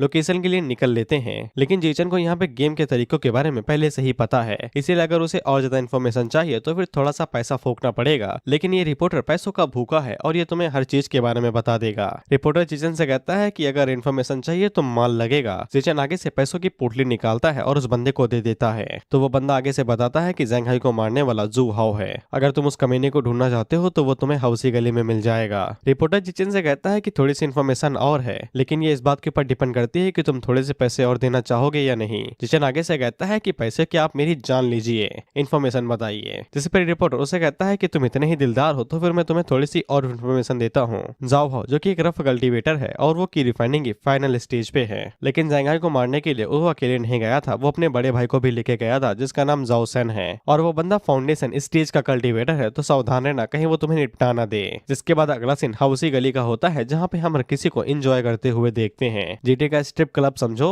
जिसके बाद हम लोग जाओ हाओ को देखते हैं जो कि अय्यासी करके उस होटल से बाहर निकलता है और ये उन लोगों से कह के जाता है कि अगली बार आऊंगा तो तुम सभी लोगों को और ज्यादा मजा दूंगा। वह पे जिचन इसका बाहर ही इंतजार कर रहा था। जिसके बाद ये जैसे ही थोड़ा सा होटल से दूर जाता है तो जिचन इसके पीछे से बाहर निकलता है। हाउ से पूछता है कि तुम कौन हो, तो जिचन उससे कहता है जान लेने आया हूँ बे।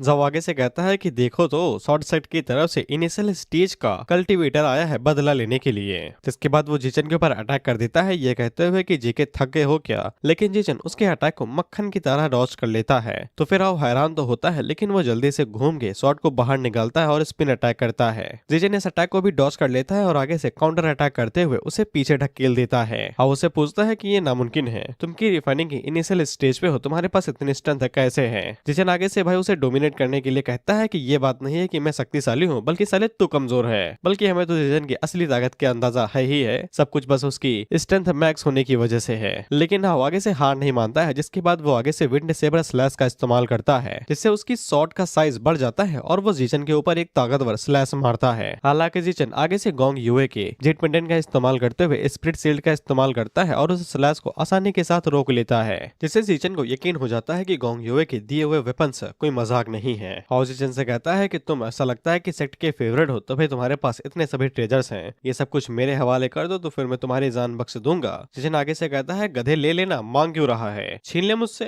जिसपे हाउ जीजन के ऊपर दोबारा अटैक करने की कोशिश करता है, लेकिन जीजन उन सभी अटैक्स को मक्खन की तरह डॉज कर लेता है। वहीं पे हाउ को समझ में आ जाता है कि अब वो ज्यादा देरी करेगा तो फिर उसकी बलि के चांस बढ़ते जाएंगे, इसीलिए वो जल्दी से पीछे हट जाता है। तो फिर जीजन इसे ही ओपनिंग समझ के डायरेक्ट हाउ के ऊपर एक ताकतवर स्लैश मारता है और उसे 90 का डैमेज देता है, जिससे हाउ भी हैरान हो जाता है कि जीजन कौन से टूल का इस्तेमाल कर रहा है भाई, जो कि स्लैश में सीधा 90 का डैमेज। जिसके बाद जीजन इसी तरीके से हाउ के ऊपर लगातार स्लैशेस मारते रहता है और उसे 90 के डैमेज देते जाता है। वहीं पे जीजन को समझ में आ जाता है कि भले ही हाउ उससे कल्टीवेशन के मामले में ज्यादा शक्तिशाली है, लेकिन उसके एट्रीब्यूट्स काफी ज्यादा लो हैं, वहीं पे उसके एट्रीब्यूट्स काफी ज्यादा हाई, इसलिए वो आसानी के साथ हाउ को हरा सकता है। वहीं पे हाउ की हालत खस्ता होने लगती है धीरे धीरे करके, और जीजन उससे कहता है कि तुम तो एक मुर्गी की तरह हो भाई, जिसकी आंखें बाहर आ रही हैं, पता नहीं तुमने कैसे टेक्निक चुरा ली, जल्दी से टेक्निक मेरे हवाले कर दो। हाउ आगे से जियान का ध्यान अपनी तरफ भटकाने की कोशिश करता है, ये कहते हुए कि मैं दे रहा हूँ, मैं दे रहा हूँ। उसी टाइम पे जीजन के ऊपर साइड से एक पावरफुल अटैक होता है, लेकिन जीजन इसे भी मक्खन की तरह डॉज कर लेता है। इसके बाद वहाँ पे जाओ का बड़ा भाई जाओ सेन आ जाता है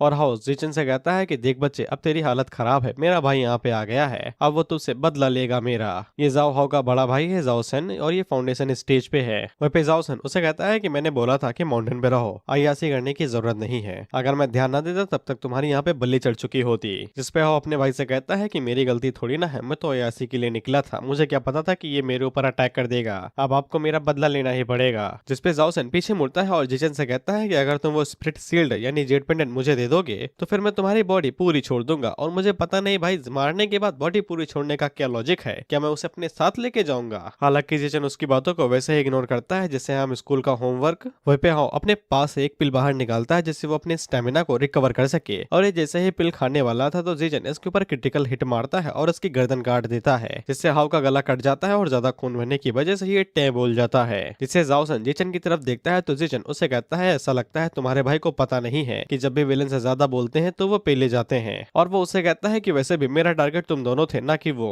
इसलिए अब तेरी बारी है, जल्दी से टेक्निक मेरे हवाले कर दे। तो फिर जाओ सन जीजन के ऊपर अटैक करते हुए कहता है कि तेरी मरने की इच्छा है क्या, और वो भी उसके ऊपर एक पावरफुल स्लैश मारता है जिससे जीजन को 220 का डैमेज पड़ता है। जिससे जीजन को समझ में आ जाता है कि जेसन से निपटना जाओ हाउ से ज्यादा मुश्किल है। इसके बाद जाओ सन आगे से क्लोन शैडो स्टेप्स का इस्तेमाल करते हुए जीजन के पीछे आता है और उसके ऊपर दोबारा स्लैश मारने की कोशिश करता है, लेकिन जीजन जल्दी से शॉट को सामने लाता है और अटैक को ब्लॉक कर लेता है, लेकिन इसके बावजूद फोर्स की वजह से वो काफी ज्यादा पीछे ढकेला जाता है। अब जीजन को यहाँ पे फाइट करने में काफी ज्यादा परेशानी हो रही थी क्योंकि जाओसन उसे हर मामले में आगे है, एट्रीब्यूट से लेके स्टेज तक। वहीं पे जाओसन को काफी ज्यादा सारा मारे थी कि उसका जैसा फाउंडेशन एस्टेब्लिशमेंट कल्टीवेटर भी एक ही रिफाइनिंग के स्टेज वाले बंदे को आसानी के साथ मार नहीं पा रहा है। जिसके बाद जाओसन दोबारा सोल स्पिटिंग फ्लैश का इस्तेमाल करते हुए जीजन के ऊपर अटैक करता है, लेकिन जीजन दोबारा उस अटैक को ब्लॉक कर लेता है, लेकिन ब्लॉक करने के बावजूद उसे 300 का डैमेज पड़ता है। वहीं पे जीजन अब यहाँ पे स्प्रिट शील्ड का भी इस्तेमाल नहीं कर सकता था क्योंकि उसे कूल डाउन होने के लिए 15 मिनट लगते हैं,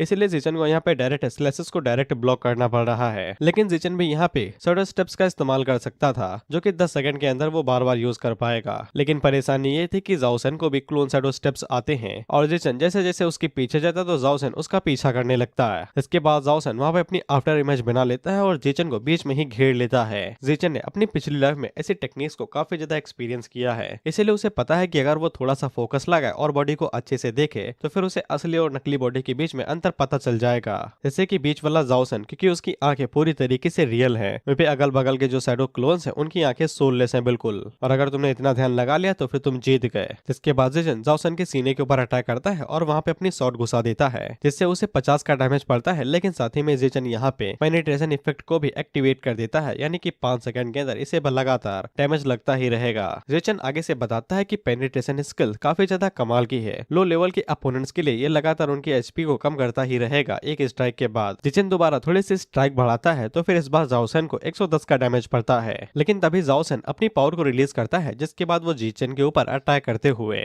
बोर्ड मून सेबर टेक्निक का इस्तेमाल करता है और लगातार स्लैशेस मारते रहता है, जिससे जीचेन को लगातार 10-20 करके डैमेज लगते ही रहते हैं। लेकिन जीचेन के पास अब यहाँ पे कोई भी चॉइस नहीं थी, तो फिर इसे यहाँ पे पिल खानी ही पड़ती है जो मास्टर यान ने उसे दी थी, मिस्टिक ग्रेड की वायलेट जेड पिल, जिसके खाने के बाद 15 मिनट के लिए जीचेन के जितने भी कॉम्बैक्ट हैं वो सभी 30 पॉइंट से इंक्रीज हो जाएंगे।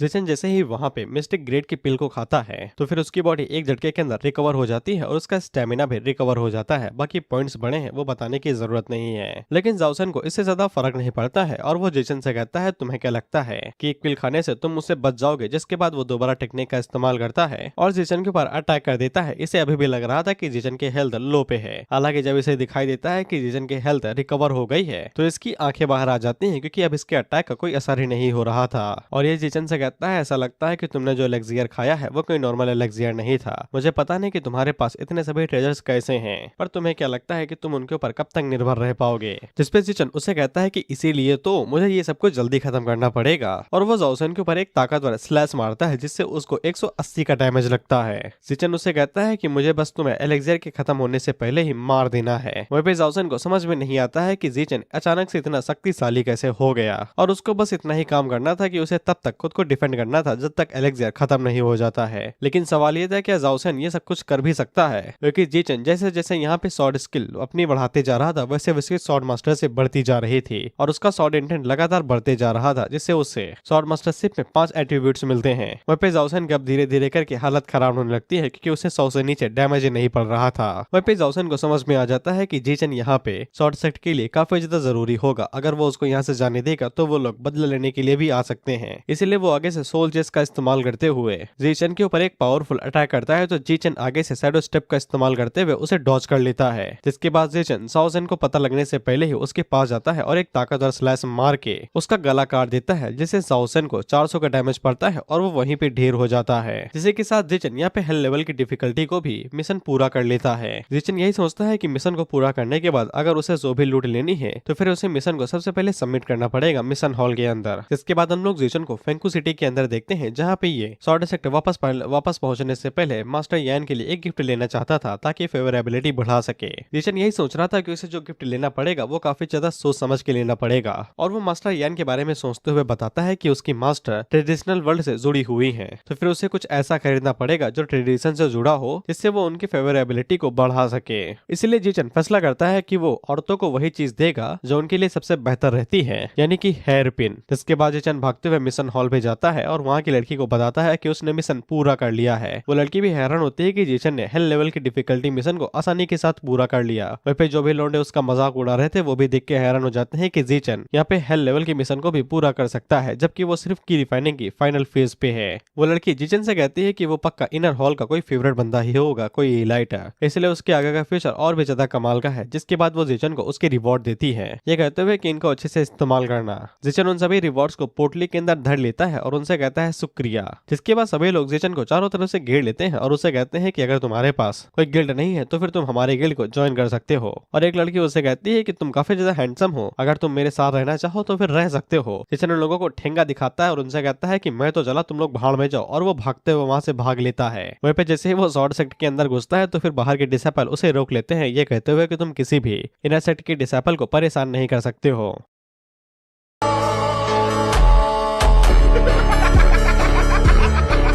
तो इन सभी लोगों को पता चलता है कि जीचेन इसीलिए स्पेशल है क्योंकि वो एक इनर सेक्ट का डिसेपल है। जिसके बाद जीचेन भागते हुए मास्टर यान के पास जाता है और उन्हें बताता है कि उसने मिशन को पूरा कर लिया है। मास्टर को भी पता चल चुका था कि जीचेन ने हेल डिफिकल्टी के मिशन को पार किया है, और वो उसे कहती है कि मैंने कहा था कि तुम कोई ऐसा मिशन सिलेक्ट करना जो तुम्हारी डिफिकल्टी के हिसाब से हो, तुमने हेल डिफिकल्टी का मिशन क्यों चूज किया? अगर तुम मिशन के दौरान टपक जाते तो फिर हमें कितना बड़ा नुकसान होता, क्या तुमने सोचा भी है? जिसपे जीचेन आगे से माफी मांगता है और कहता है कि वो आगे से इस बात का ध्यान रखेगा। मास्टर उसे कहती है कि चलो कोई बात नहीं है, मुझे ये बताओ कि तुम्हारे अपोनेंट का कल्टीवेशन रियलम क्या था। जिसपे जिचन आगे से वहां पे जेनसन के बारे में बताता है कि वो बंदा कोई नॉर्मल अपोनेंट नहीं था, वो बंदा फाउंडेशन एस्टेब्लिशमेंट कल्टीवेटर लेवल का बंदा था। मास्टर ये बात जान के हैरान हो जाती है कि जिचन ने यहाँ पे फाउंडेशन एस्टेब्लिशमेंट के कल्टीवेटर को हराया है, वो भी खुद की एबिलिटीज के हिसाब से। तो जिचन आगे से एलजीएल के बारे में भी बताता है कि अगर वो ना होता तो फिर वो शायद से मिशन को पूरा ना कर पाता। मास्टर यान उसे कहते हैं कि चलो तुमने ये अपोनेंट को हरा तो दिया, लेकिन काफी ज्यादा खतरा था इसमें, अगली बार से ये बेवकूफी ना करना। जिसके बाद वो अपने पास एक तलिस्मा बाहर निकालती हैं और जिचन को देते हुए कहती हैं कि ये तलिस्मा तुम अपने पास रखना, तुम हमारे सेट के सबसे टैलेंटेड डिसाइपल हो, इसका इस्तेमाल जिंदगी और मौत वाली सिचुएशन में करना। और वो मन के अंदर सोचती है मैंने सोचा भी नहीं था इसका फाइटिंग एटीट्यूड इतना ज्यादा एक्स्ट्राऑर्डिनरी होगा, इसके जैसे टैलेंट हजारों सालों में एक ही बार दिखाई देता है। सिस्टम जिचन को यहाँ पे सोल तलिस्मा के बारे में बताता है कि इसके अंदर मास्टर यान की हल्की सी सोल सील्ड है, इसका इस्तेमाल वो एक ही बार कर सकता है, लेकिन बैटल के लिए नहीं, सिर्फ जान बचाने के लिए। जिचन उस तलिस्मा को पाके काफी ज्यादा खुश हो जाता है क्योंकि वो इसी के लिए पापड़ बेल रहा था। इसके बाद मास्टर यान अपने पास से 2 पिल निकालती हैं और उसे देते हुए कहती हैं कि जैसा कि मैंने वादा किया था, ये रही हाई क्वालिटी की कंडीशनिंग पिल, और क्योंकि तुमने हेल्थ डिफिकल्टी के मिशन को पार किया है तो फिर मैं तुम्हें एक और पिल दे रही हूँ तुम्हारे इनाम के तौर पे।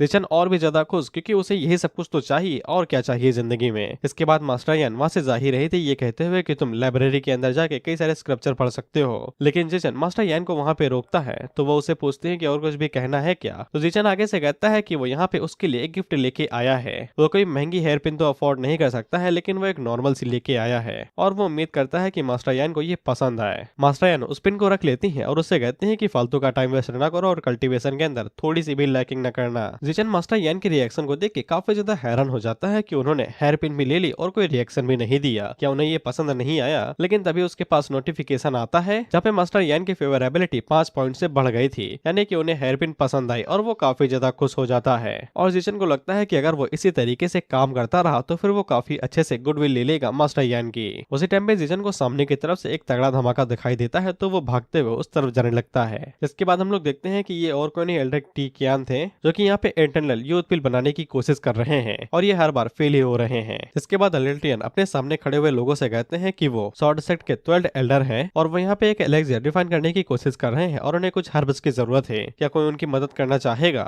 ये एक मिशन था जो एल्डर टियान ने यहाँ पे अनाउंस किया है। रिवॉर्ड के बारे में हमें यहाँ पे कुछ भी नहीं बताया जाता, सिर्फ मेडिकल हर्ब्स के बारे में बताया जाता है जो कलेक्ट करनी है कैंगलैंड मेडिकल वैली से, क्योंकि कैंगलैंड मेडिकल हेल वैली काफी ज्यादा खतरनाक है, इसीलिए इसका डिफिकल्टी लेवल हेल था। इसीलिए वो सभी मन के अंदर सोचते हैं कि ये तो काफी ज्यादा टफ मिशन है और ऊपर से इन लोगों को रिवॉर्ड भी कुछ खास नहीं दिया जा रहा है, इसलिए ये सभी लोग यहाँ पे यही सोच रहे थे कि इस मिशन को करना ही नहीं चाहिए। उसी टाइम पे जिचन भीड़ से बाहर निकलता है और एल्डर को ग्रीट करता है, ये कहते हुए कि ये उनकी मदद कर सकता है। एल्डर टियान जिचन को देख के हैरान हो जाते हैं कि ये तो सेक्ट मास्टर का डिसाइपल है, यहाँ पे क्या कर रहा है। वह जिचन हमें आगे से बताता है कि एल्डर टियान कोई नॉर्मल एल्केमिस्ट नहीं है, ये ग्रेटेस्ट एल्केमिस्ट है स्वॉर्ड सेक्ट के अंदर। अगर ये यहाँ पे इनके साथ अच्छा रिलेशनशिप बना लेता है तो फिर इसे काफी ज्यादा फायदा होगा। जिसके अगले सीन में हम लोग जिचन को कैंगलैंड मेडिसिन वैली के अंदर देखते हैं। जिचन हम लोगों को बताता है कि उसके एक्सपीरियंस के हिसाब से यहाँ पे एक बॉस लेवल का मॉन्स्टर होता है जो कि मेडिकल स्पिरिट फैल्कन है, जो नॉर्मल रूप से वहीं देखा जाता है जहाँ पे हर्ब्स ग्रो होती हैं, इसीलिए उसे यहीं पे होना चाहिए। उसी टाइम पे जिचन की नजर कुछ लड़कियों के ऊपर पड़ती है जो कि उस फैल्कन के साथ फाइट कर रही थी।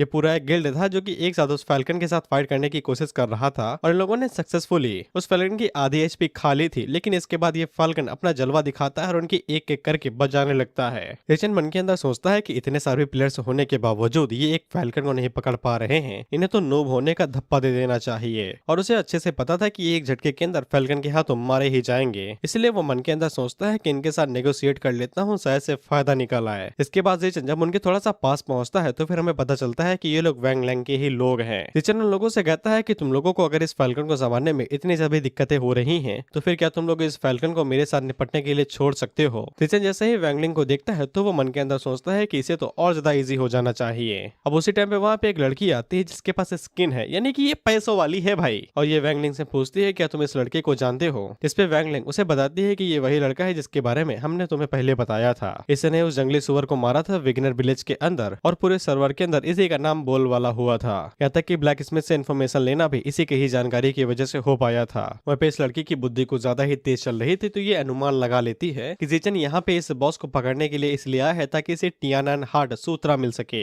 इसलिए जिचन से कहते हैं कि ये बॉस बहुत ज्यादा इंपॉर्टेंट है हम लोगों के लिए, भले ही हम तुम्हारे दोस्त हो लेकिन हम इसे लेने नहीं दे सकते हैं। इसलिए वैनलिंग आगे बढ़ती है और वो जिसन से माफी मांगती है, ये कहते हुए कि हमारी बॉस को इस वैलेंटाइन की जरूरत है, तो फिर हम ये तुम्हें नहीं दे सकते हैं। जिसन उन लोगों से कहता है कोई बात नहीं है, जैसे तुम्हारी मर्जी, लेकिन जहाँ तक मेरा इरादा है, इस बैटल के देखते हुए तुम लोग बहुत जल्द ही मारे जाओगे, यहाँ तक कि मुझे इसके रिस्पॉन होने का इंतजार भी नहीं करना है। वहीं पे हम लोग उस फैल्कन को देखते हैं जो कि शायद अपनी स्किल का इस्तेमाल करता है, तो इन सभी लड़कियों को आगे से चक्कर आने लगते हैं। इसके बाद फैल्कन इसी का फायदा उठाते हुए इनके ऊपर पंजे से अटैक करता है और एक एक करके इन लोगों को मार गिराता है। और पीछे से जिचन इन लोगों को बताता है कि मैं एक बात बताना भूल गया कि जब भी इस फॉल्कन की हेल्थ 50% से नीचे गिरती है तो ये आगे से स्टनिंग पॉइजन फेंकना शुरू कर देता है, और वो पॉइजन तुम लोगों की फिजिकल एनर्जी को बहुत ही जल्दी रिड्यूस करता है, यहाँ तक कि स्किल के कूल डाउन टाइम को भी बढ़ा देता है। इसीलिए फाइटिंग के लिए गुड लक। इससे वैनलिंग काफी ज्यादा हैरान हो जाती है, लेकिन बगल वाली लड़की जिसके पास स्किन है, ये आगे से कहती है कि उसे इग्नोर करो, हम लोगों को फाइटिंग के ऊपर अटेंशन करनी चाहिए, हम उस बॉस को जाने नहीं दे सकते हैं। मैं दोबारा कहना चाहूंगा कि इसके पैनल्स काफी ज्यादा बड़े हैं और इनके जो हैं वो और भी ज्यादा बड़े हैं, साले पैनल से बाहर आ रहे हैं वो। और मैं अपनी गंदी शक्तियों का इस्तेमाल करना तो चाहता हूँ, लेकिन कॉपीराइट क्लेम की वजह से नहीं कर सकता। जिसके बाद ये सभी लड़की अपनी नामुमकिन कोशिश करना शुरू करती हैं और फैलेंट के ऊपर दोबारा अटैक करने लगती हैं। ये लड़की आगे से अपनी स्किल का इस्तेमाल करती है जिसका नाम ब्लेजिंग फायर लैंटेन था। इसके साथ ये फैल्कन के ऊपर अटैक करती है, लेकिन तगड़ा धमाका होने के बावजूद फैल्कन को ज्यादा असर नहीं पड़ता है। जिशन आगे से बताता है कि इस तरीके के मूव सिर्फ फैल्कन को गुस्सा दिलाएंगे, और जैसे ही फैल्कन का गुस्सा हद से ज्यादा पार हो जाएगा, तब ना ही सिर्फ इसकी अटैक स्पीड बढ़ेगी बल्कि जो डैमेज होगा वो और ज्यादा इनहेंस हो जाएगा। हम लोग फैल्कन को देखते हैं और उसकी गुद्दी सटक चुकी थी, इसलिए अंधाधुन अटैक करना शुरू करता है। इसके बाद ये लंबी सी चोंच खोलता है और डायरेक्ट उसे स्किन वाली लड़की को दबोचने के लिए आगे बढ़ रहा था, और फैल्कन इस लड़की के ऊपर वहीं पे अटैक करता है जिससे हवसियों की लार टपक जाए। खैर इस लड़की को इस चोंच की वजह से काफी लंबा चौड़ा डैमेज पड़ता है और ये बस हारने की कगार पे आ गई थी, लेकिन ये लड़की अभी भी हार नहीं मानती है और अपने मैजिक का इस्तेमाल करते हुए स्टोन रेन का इस्तेमाल करती है, जिससे फैल्कन के ऊपर पत्थरों की बरसात हो जाती है। हालांकि फैल्कन को इससे बस गुस्सा ही आता है और कुछ नहीं। वहीं पे जिचन उससे कहता भी है तुम्हारा दिमाग खराब है, और वो उससे कहता है कि मैं तुम्हें इसे मारने का तरीका बताऊंगा, लेकिन उसके बदले में मुझे एक हार बचाई है जो ड्रॉप आइटम के अंदर गिरेगी, क्या तुम्हें ये राजी है? इसके लिए दोनों लड़कियां मान जाती हैं और कहती हैं कि हाँ हाँ भाई गाइड करो हमें। जिचन उन लोगों से कहता है कि फैल्कन का गुस्सा तुम लोगों के लिए हदें पार कर चुका है, लेकिन इसके बावजूद तुम उसके ऊपर पत्थर फेंक रही हो तो ये और ज्यादा गुस्से वाला हो गया है। अब अपनी हेल्थ की तरफ देखो, बस थोड़ी सी ही बची है, जिसके बाद टपक जाओगे तुम। वहाँ पे फैल्कन जैसे ही वो रिकवर होगा स्टोन रेन से, वैसे ही वो तुम्हारी तरफ आगे बढ़ेगा और तुम्हारे जैसे मेज कल्टीवेटर को एक स्ट्राइक में ही मार देगा। जिचन आगे से कहता है कि ये कोई बुरा मूव नहीं था कि तुमने वहाँ पे स्टोन रेन का इस्तेमाल किया, लेकिन तुम्हें इसका इस्तेमाल अर्थ इमॉर्टल बेंडिंग हैंड्स के साथ करना चाहिए, जिससे डैमेज का अमाउंट और ज्यादा बढ़ जाएगा। बेशक जिचन पहले एक मेज था तो फिर उसे इन सभी चीजों के बारे में पता ही होगा। वहीं पे जिचन जब इस वाले मूव का इस्तेमाल करता है अर्थ इमॉर्टल बेंडिंग हैंड्स के साथ में, तो फिर फैल्कन के ऊपर बहुत ज्यादा डैमेज लगता है। वहीं पे जो भी लड़कियां थी वो भी तेजी के साथ आगे बढ़ती हैं और एक एक करके फैल्कन के ऊपर अटैक करने लगती हैं। वो लड़की जिचन से कहती है कि तुम्हारा शुक्रिया, तुम्हारी वजह से हम लोग इस फैल्कन को मार पाए। लेकिन उसी टाइम पे वहाँ पे कुछ बिन बुलाए मेहमान आ जाते हैं जो कि आगे से कहते हैं ब्लड फील्ड गिल्ड अब यहाँ पे आ चुकी है, और ये लोग उन लोगों से कहते हैं कि हमें वो बॉस चाहिए, तुम जो भी कर रहे थे वो रुको और यहाँ से तुरंत दफा हो जाओ, अगर नहीं करते हो तो फिर हमें ब्लेम मत करना, जो हम तुम्हारे साथ बदसलूकी करेंगे।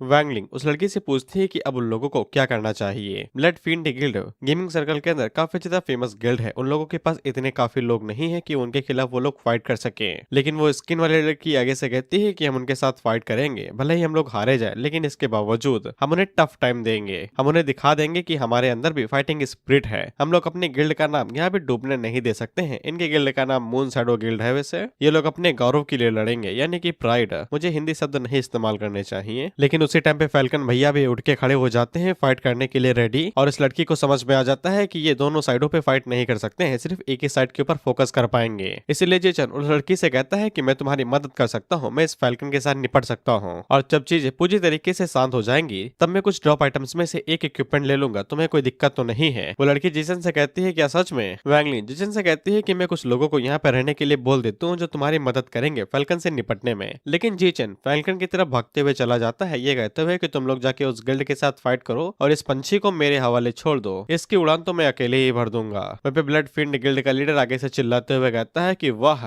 एक ही रिफाइनिंग की फाइनल स्टेज का बंदा फैल्कन से अकेले लड़ने के लिए जा रहा है, भ्रम में हो क्या भाई, या फिर कसूरी मेथी की नशे कर लिए हैं? इसके बाद वो अपने चलो से कहता है जाओ और जाके इन लड़कियों को थोड़ा सबक सिखाओ कि थर्ड रेट के स्मॉल गिल्ड हमारे सामने कुछ भी नहीं है। जिसके बाद ये लड़कियां भी फाइटिंग स्पीड दिखाते हुए उनका सामना करने लगती हैं। वैसे ये 56 छुरी ज्यादा कुछ कर तो नहीं पाती हैं, सिवाय शॉट एक दूसरे के अंदर घुसाने के और मरने के। वहीं पे पता नहीं ये लोग कैसे डायलॉग मार रहे थे, लेकिन ये इनको चारों तरफ से घेर लेते हैं और इनसे कहते हैं कि तुम लड़कियों को बिगिनर विलेज के अंदर ही रहना चाहिए था, मेडिसिन वैली आके यहाँ पे क्या कर लिया। वैसे कोई फर्क नहीं पड़ता है, मैं तुम्हें दोबारा बिगिनर विलेज भेज दूंगा। ये लड़कियां यहाँ पे जैसे ही मरेंगी बिगिनर विलेज के अंदर दोबारा रिस्पॉन हो जाएंगी। गेम है भाई, रियल वर्ल्ड नहीं। इसके बाद ब्लड फील्ड गिल्ड का लीडर इन लोगों से कहता है कि मैं तुम लोगों की हिम्मत की दाद देता हूँ, लेकिन तुम जैसे छोटे कीड़े हमारे सामने कुछ भी नहीं है। और ये मन के अंदर सोचता है कि गेम को लॉन्च हुए सिर्फ कुछ ही दिन हुए हैं और मैंने अचानक से ही एक गिल्ड को डिस्ट्रॉय कर दिया। कितनी कमाल की बात है, मैं तो एक परफेक्ट बॉस होने के लायक हूँ। उसी टाइम पे उसका चेला कहता है कि बॉस जरा पीछे मुड़ के देखो, यहाँ पे कोई अनाउंसमेंट होने वाली है। वहीं पे जब वो पीछे मुड़ के देखता है तो फिर उसे दिखाई देता है कि जिचन ने अकेले ही फैल्कन को मार गिराया है, वो भी सिर्फ की रिफाइनिंग के फाइनल स्टेज पे होने पे। वहीं पे इसके तो तोते उड़ जाते हैं और ये हैरान। वहीं पे जिचन इन दोनों से कहता है कि मैंने इस फैल्कन को मार दिया है, जल्दी से आओ लूट को आधा आधा बांट लेते हैं। जिस पे ये लोग पहले तो हैरान होते हैं, जिसके बाद जिचन के ऊपर चिल्लाते हुए कहते हैं कि तुमने हमारा बॉस चुरा लिया, क्या तुम जिंदा रहने से थक चुके हो। जिसके बाद वो अपने चेलों से कहता है कि ये बंदा काफी ज्यादा खतरनाक है, हमें इसे अभी ही मारना पड़ेगा, नहीं तो ये फ्यूचर में और ज्यादा परेशानी खड़ी करेगा।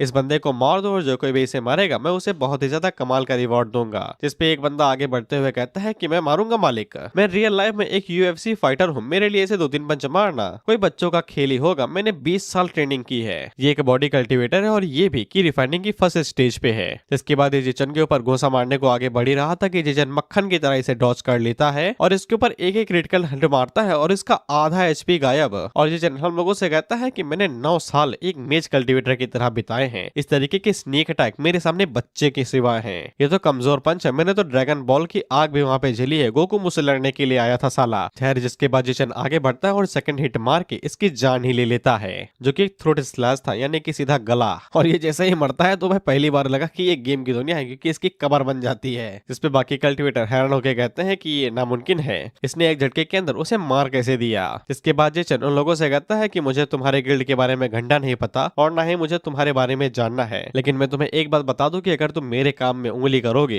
तो फिर थोड़ा सा सावधान रहना, क्योंकि मैं जान ही लेता हूँ। तो फिर ये लोग दोबारा एक झुंड में अटैक करने के लिए आगे बढ़ते हैं और इन्हें लग रहा था कि ये लोग झुंड में अटैक करके जिचन को मार देंगे, लेकिन जिचन एक झटके में आगे बढ़ता है और इन लोगों के गले के ऊपर क्रिटिकल स्लैश मारते हुए 1,000 का डैमेज देके जाता है और ये सब एक झटके के अंदर मौत की तरह मारे गए। और पीछे रह जाता है तो बस इनकी पेटियां, यानी कि लूट। जिसके बदन के बॉस की फटी तो वो जल्दी से रिट्रीट कर लेता है, ये कहते हुए कि हम इससे फ्यूचर में निपट लेंगे। हालांकि जिचन भी उन्हें मुंह नहीं लगाता है और उन्हें भागने देता है। अब इसके बाद ये लड़की जिसने स्किन पहनी थी वो जिचन को बहुत ज्यादा शुक्रिया कहती है, ये कहते हुए एक्सपर्ट लिन, हमने तो सोचा भी नहीं था कि आप इतने ताकतवर होंगे। इसके बाद ये लोग फैल्कन की लूट की तरफ आगे बढ़ते हैं, जहाँ पे कई सारे आइटम पड़े हुए थे जिचन के एक्स्ट्रा लक होने की वजह से। और जिचन लोगों से कहता है कि जैसा कि हमारे बीच में एग्रीमेंट था, इसकी मेडिसिन मेरी और एक इक्विपमेंट मेरा। जिस पर ये लोग हैरान हो जाते हैं क्योंकि इन्होंने कभी पहले देखा ही नहीं था कि एक मॉन्स्टर 6 आइटम भी ड्रॉप कर सकता है। और ये लड़के जिचन से कहते हैं कि तुमने ही इसे मारा है तो फिर हमारे पास कोई हक ही नहीं है इन सभी इक्विपमेंट को लेने का। जिचन उससे कहता है कि एग्रीमेंट हुआ था कि मैं सिर्फ 2 ही चीजें लूंगा, और वैसे पहले भी तुम लोगों ने इसे आधा मार ही दिया तो आधा मेरे मारा है, इसलिए इसका सामान भी आधा आधा बांटेंगे। जिसके बाद जिचन वहां से जाने वाला था तो ये लड़की आपस में कुछ बात करती है और जिसके बाद वैंगलिंग जिचन के अकाउंट में कुछ पैसे ट्रांसफर कर देती है, जो कि 50 लाख युआन थे। वहीं पे जिचन को समझ में आ जाता है कि ये पैसों वाली लड़की है जिसने बस आंख झपकते ही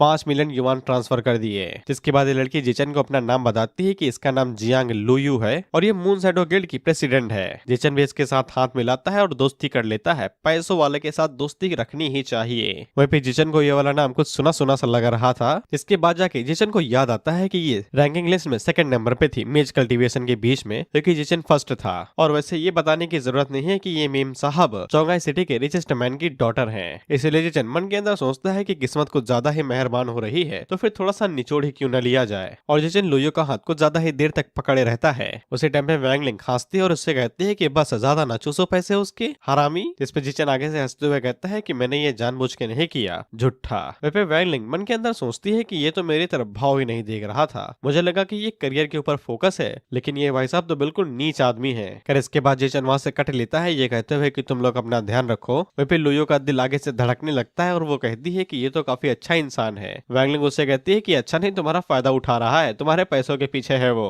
और वैंगलिंग को ऐसा लगता है कि लुयो का दिल जिचन के ऊपर आ चुका है। भाई साहब तुम दोनों गेम कैरेक्टर में हो, क्या पता वो मोटा सांड हो तो। जिसके बाद जो लोग घर जा रहे थे और ये इतने पैसे वाले हैं कि ये हर एक गैंग मेंबर को 50,000 युआन दे रहे थे सेलिब्रेशन के तौर पे। मुझे भी ज्वाइन होना है भाई ऐसे गिल्ड में। वहीं पे हम लोग एक लड़की को देखते हैं जो इन लोगों के ऊपर नजर रख रही थी और इसका नाम लियो जियाजी है, जो बहुत ज्यादा पॉपुलर फीमेल स्ट्रीमर है नेशन के अंदर। क्योंकि ये एक स्ट्रीमर थी वो भी फीमेल, तो इसकी हरकतें तुम्हें पता ही होंगी। मैं ज्यादा कुछ नहीं बताऊंगा, बस ये अपने फॉलोवर से इतना ही कहती है कि इसने यहाँ पे एक एपिक गिल्ड की फाइट को देखा और ये लिन के बारे में जीजन के बारे में भी बात करती है, ये कहते हुए कि वो एक टॉप टायर का प्लेयर है जिसने आसानी के साथ फैल्कन को अकेले ही निपटा दिया और कई सारे गिल्ड मेंबर्स को भी निपटा दिया। जिसपे ये सभी बौखलाए हुए कमेंट करते हैं लड़की का चक्कर है यार, कैसे न करेंगे फॉलो। इसके बाद जियाजी आगे से चिल्लाते हुए कहती है कि मैं ये डिक्लेयर कर देती हूँ कि जीजन यहाँ पे 8 वेस्टलैंड का नंबर 1 मास्टर है और ये उसका आइडल है और ये उसे फॉलो करेगी, क्रश है क्रश। जिसके बाद हम लोग ब्लड फील्ड गिल्ड वाले के असली रियल कैरेक्टर को देखते हैं जो कि जियाजी की लाइव स्ट्रीम देख रहा था और ये आगे से जेसन को गाली देते हुए कहता है कि साले मेरे गिल्डमेट्स को मार दिया, हमारे गिल्ड का बॉस लूट लिया और अब हमारी पीठ पीछे फेमस होने की कोशिश कर रहा है। अगर ये मुझे गेम में दोबारा दिखा तो मैं इसकी बोटिया बोटिया नोच दूंगा।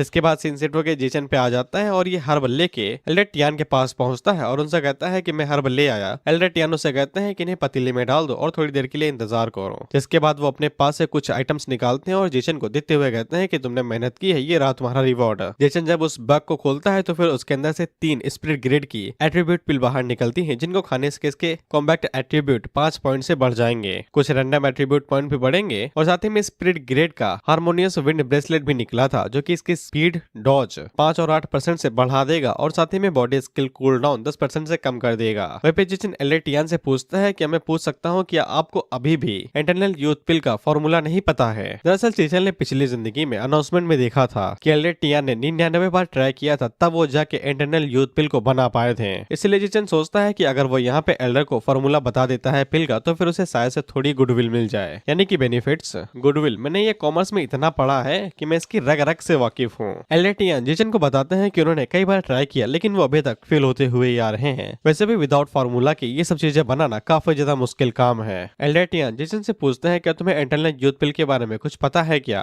जिसपे जेसन आगे से कहता है कि मैंने एक पुरानी किताब में इसके बारे में कुछ तो पढ़ा था कि 3 ग्राम स्टोन पाउडर, वाइल्ड फिनिक्स के 2 पंख और 6 ग्राम पियोनी फ्लावर पूलन और 3 प्लांट यिन रिफ्लेक्सिंग हर्ब के। जिसपे एल्डर टियान तो उसे बड़ी बड़ी आंखें करके देखने ही लगते हैं और उसे कहते हैं कि भाई तुम तो बाहुबली हो यार, साला मेरी आंखें बाहर आ गईं, तुम तो ये पूरा फॉर्मूला रट के बैठे हो। इसके बाद एल्डर टियान जेसन से कहते हैं कि तुम साइड में खड़े रहो और मुझे बताओ कि मैं कुछ गलत तो नहीं कर रहा हूँ। इसके बाद ये दोनों एक साथ मिलकर पिल बनाते हैं और पहली बार में ही सक्सेसफुली 2 पिल बना लेते हैं जिनमें से एक पिल वो जेसन को दे देते हैं और उससे कहते हैं कि तुम इसका इस्तेमाल कर सकते हो। सिस्टम जेसन को बताता है कि उसकी फेवरेबिलिटी एल्डर टियान के साथ 20% से बढ़ गई है, कैजुअल रेट पे आ गया है वो, यानी दोस्त बराबर। इसके बाद सिस्टम जेसन को अर्थ ग्रेड की इंटरनल यूथ पिल के बारे में बताता है कि ये इनेट चार्म के साथ आता है जो परमानेंट 5 पॉइंट बढ़ा देगा। अगर जेसन इस पिल को किसी अपोजिट सेक्स को देता है तो फिर इसकी फेवरेबिलिटी उसके साथ 5% से परमानेंट बढ़ जाएगी, फिर चाहे आंधी तूफान आ जाए उसके साथ फेवरेबिलिटी 5 से नीचे जाएगी ही नहीं। वहीं जेसन खुद को काफी ज्यादा लकी समझता है कि उसके पास ये पिल आ गई, क्योंकि बिना एल्डर टियान के स्किल के साथ में अगर वो खुद से भी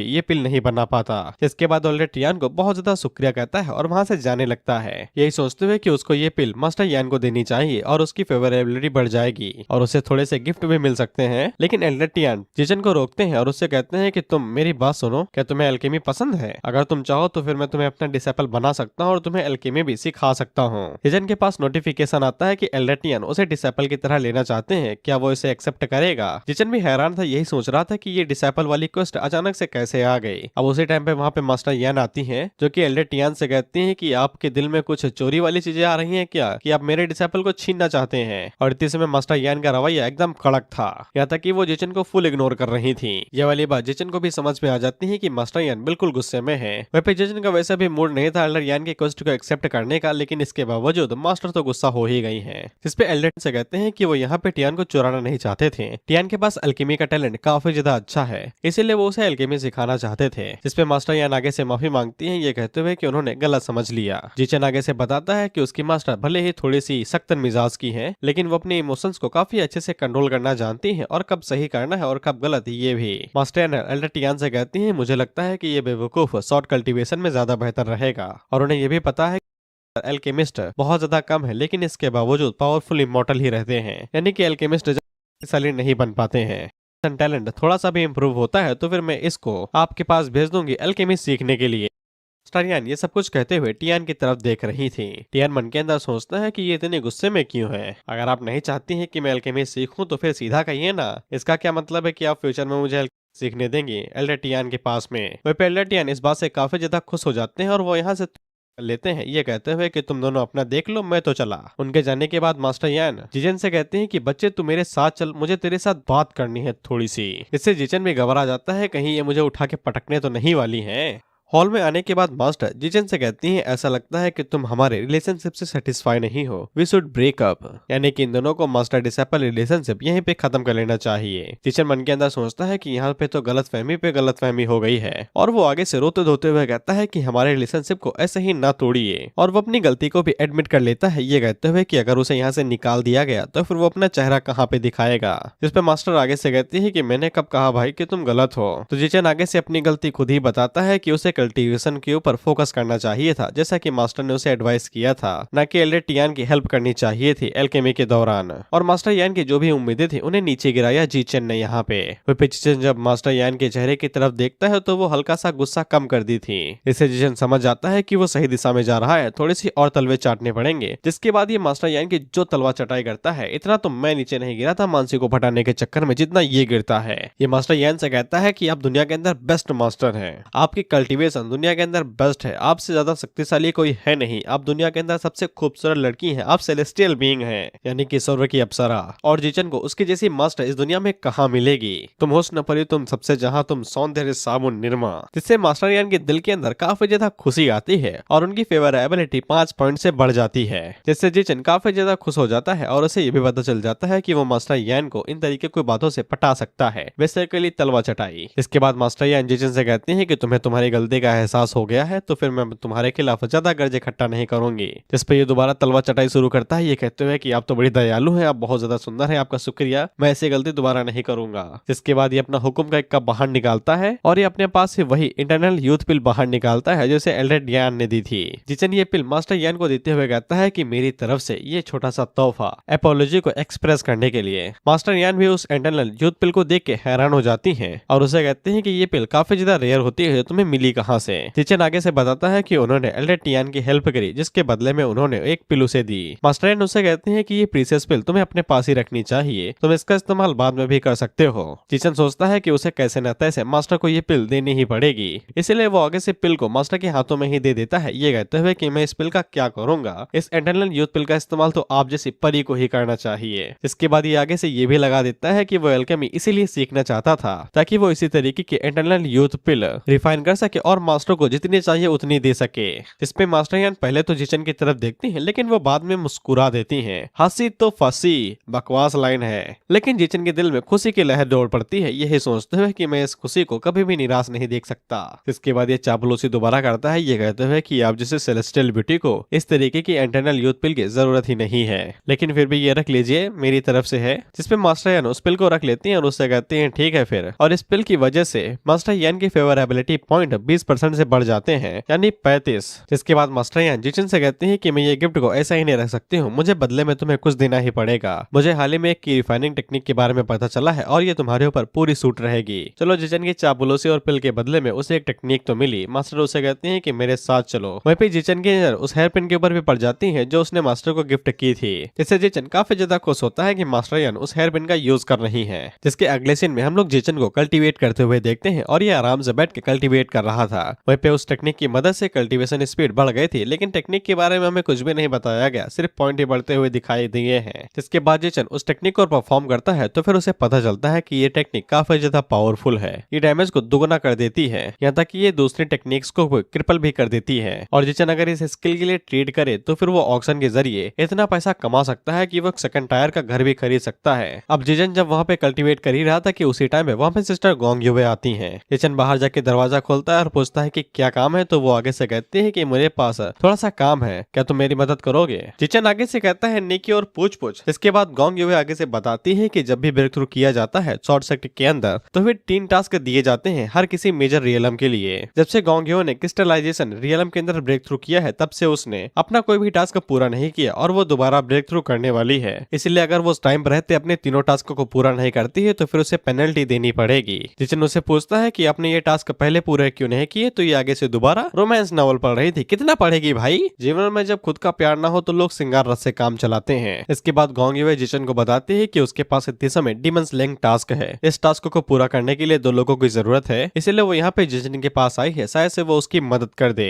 जिचन आगे से मदद करने के लिए तुरंत मांग जाता है, यही सोचते हुए कि अगर मैं इसके साथ अच्छे से पेश आता हूँ तो मेरे लिए और ज्यादा फायदेमंद रहेगा। वैसे भी सिस्टर गोंग यूए काफी ज्यादा कमाल की है, इन्होंने मुझे जेड पेंडेंट दिया था और भी कई सारी चीजें, तो फिर इनके साथ तो बदमोशी नहीं चल सकती है। हालांकि गोंग यूए काफी ज्यादा खुश हो जाती है कि जिचन उसकी मदद करने के लिए मान गया है और वो उसे कहते हैं कि तुम्हें चिंता करने की जरूरत नहीं है, मैं तुम्हें टास्क के दौरान प्रोटेक्ट करूंगी। इससे गोंग यूए की फेवरेबिलिटी पॉइंट भी 25% से बढ़ जाते हैं, यानी कि 25 हो गए हैं। जिसके बाद अगला सीन वांग यूए विलेज का होता है। ये दोनों इस विलेज के पास लैंड होते हैं और गोंग यूए जिचन को बताते हैं कि इस विलेज के ऊपर कई सारे मेलोवेंट यानी इविल स्पिरिट्स ने अटैक किया था और तब से इस विलेजर के जितने भी लोग थे वो उन लोगों के लिए सब्सटेंस की तरह बन गए हैं और ये पूरा विलेज बिल्कुल एक डिमोनिक कल्टिवेटर की तरह काम करता है। इसलिए सॉर्डसक चाहता है कि ये लोग यहाँ पे जितने भी स्पिरिट्स हैं उन सभी को एलिमिनेट कर दें और इन्वेस्टिगेट करके एल्डर्स को रिपोर्ट करें। जिचन हमें बताता है कि फ्यूचर में ये जगह ब्लड फील्ड सीक्रेट रियलम के लिए एंट्रेंस बन जाएगी, जो लोग क्रिस्टलाइजेशन रियलम के लिए जाने वाले हैं। और जिचन ने अपने पिछली लाइफ में यहाँ पे कई सारे साल गुजारे थे। जिसके बाद ये लोग विलेज के अंदर घुसते हैं और चलते चलते एक कुएं के पास आ जाते हैं और जैसे ही ये लोग कुएं के पास पहुंचते हैं तो फिर उसके अंदर से एक स्पिरिट बाहर निकलती है जो कि डायरेक्ट गोंग यूए के ऊपर अटैक कर देती है। हालांकि गोंग यूए सिविल स्पिरिट को काफी इजीली हैंडल कर लेती है और जिचन से कहती है कि चिंता ना करो, मैं तुम्हें प्रोटेक्ट करूंगी। लेकिन उसी टाइम पे उस कुएं के अंदर से और भी कई सारे स्पिरिट्स बाहर निकलती है और इनकी तादाद हजारों में थी। जिचन अपने मन के अंदर सोचता है कि ये कुआं काफी ज्यादा पुराना है, इसलिए यहाँ पे कई सारे स्पिरिट्स होनी चाहिए। हालांकि ये सभी स्पिरिट्स की रिफाइनिंग की फर्स्ट स्टेज पे ही है, लेकिन अगर ये अकेली होती तो इतनी खतरनाक थी, लेकिन हजारों में होने के बाद इनकी ताकत और ज्यादा बढ़ जाती है। गोंग यूए को समझ में आ जाता है कि अब ये पूरा विलेज एविल स्पिरिट्स के लिए घर बन चुका है किसी डिमोनिक कल्टिवेटर की वजह से और इन लोगों ने यहाँ पे आके सीधा सुसाइड ही कमिट कर ली है। लेकिन इसके बावजूद ये लोग टास्क को पूरा करने के लिए आगे बढ़ते हैं और वहाँ पे एविल स्पिरिट्स के साथ फाइट करने लगते हैं। गोंग यूए आगे से अपनी टेक्निक का इस्तेमाल करते और स्पिरिट्स को डिस्ट्रॉय करने लगती है। वहीं पे जिचन को ज्यादा मेहनत नहीं करनी पड़ रही थी क्योंकि गोंग यूए अकेले ही सब कुछ संभाले ले रही थी। वो यही सोचता है कि गोंग यूए काफी ज्यादा रिलायबल है, लेकिन उसी टाइम पे वहाँ पे अनएक्सपेक्टेड ट्विस्ट होता है क्योंकि कमरे के अंदर से एक हाथ बाहर निकलता है जो डायरेक्ट गोंग यूए के ऊपर अटैक कर देता है। यहाँ तक कि गोंग यूए जब शॉट की मदद से उसे ब्लॉक करने की कोशिश करती है तो फिर उसकी शॉट भी जलने लगती है। जिसके बाद उस कमरे के अंदर से एक बुढ़ा निकलता है जो कि आगे से कहता है कि मैं यहाँ पे कई सालों से कल्टीवेट कर रहा हूँ, मैंने सोचा भी नहीं था कि टियानियन सॉर्डसेट के डिसेपल यहाँ पे आ जाएंगे, लेकिन ऐसा लगता है कि तुम्हारी किस्मत कुछ ज्यादा ही खराब है, तुमने हेवन का पाथ चुना लेकिन अब मैं तुम्हें नर्क भेज दूंगा। जिचन आगे से बताता है कि इसकी cultivation initial stage of golden core है, जिससे गोंग यूए भी काफी ज्यादा हैरान हो जाती है क्योंकि इन लोगों को ऐसी इन्फॉर्मेशन दी ही नहीं गई थी। इन्हें सब इतना ही बताया गया था कि वहाँ पे इविल स्पिरिट है, ना कि कोई कल्टीवेटर। इन लोगों को यह भी पता चल जाता है कि बुड्ढा ने हाल ही में ही ब्रेक थ्रू किया है। वो बुड्ढा इन लोगों से कहता है कि कल्टीवेशन भले ही लोग है लेकिन आंखें तुम्हारी तेज है बचुआ। जिसके बाद वो इन दोनों के ऊपर अटैक करते हुए कहता है कि मैंने भले ही यहाँ पे गोल्डन कोर में अभी ब्रेक थ्रू किया हो, लेकिन मैं तुम्हें आसानी के साथ मसल सकता हूँ। जिसके बाद मैं तुम्हें स्पिरिट्स के अंदर बदल लूंगा और तुम्हारा फायदा उठाऊंगा।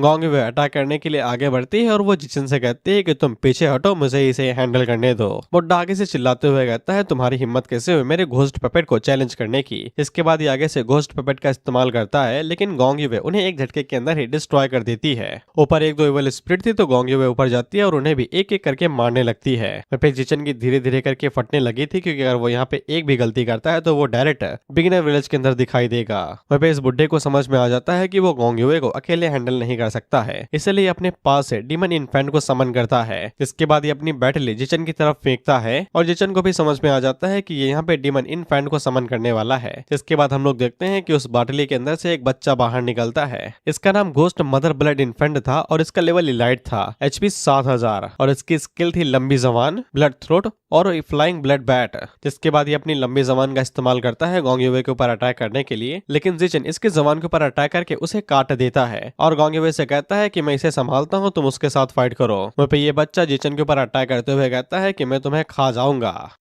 अरे अरे अरे अरे अरे अरे अरे अरे अरे अरे भाई एक बच्चा बहुत ज्यादा क्यूट है, बहुत ज्यादा क्यूट है, मैं पिघल जाऊंगा। बच्चे तेरी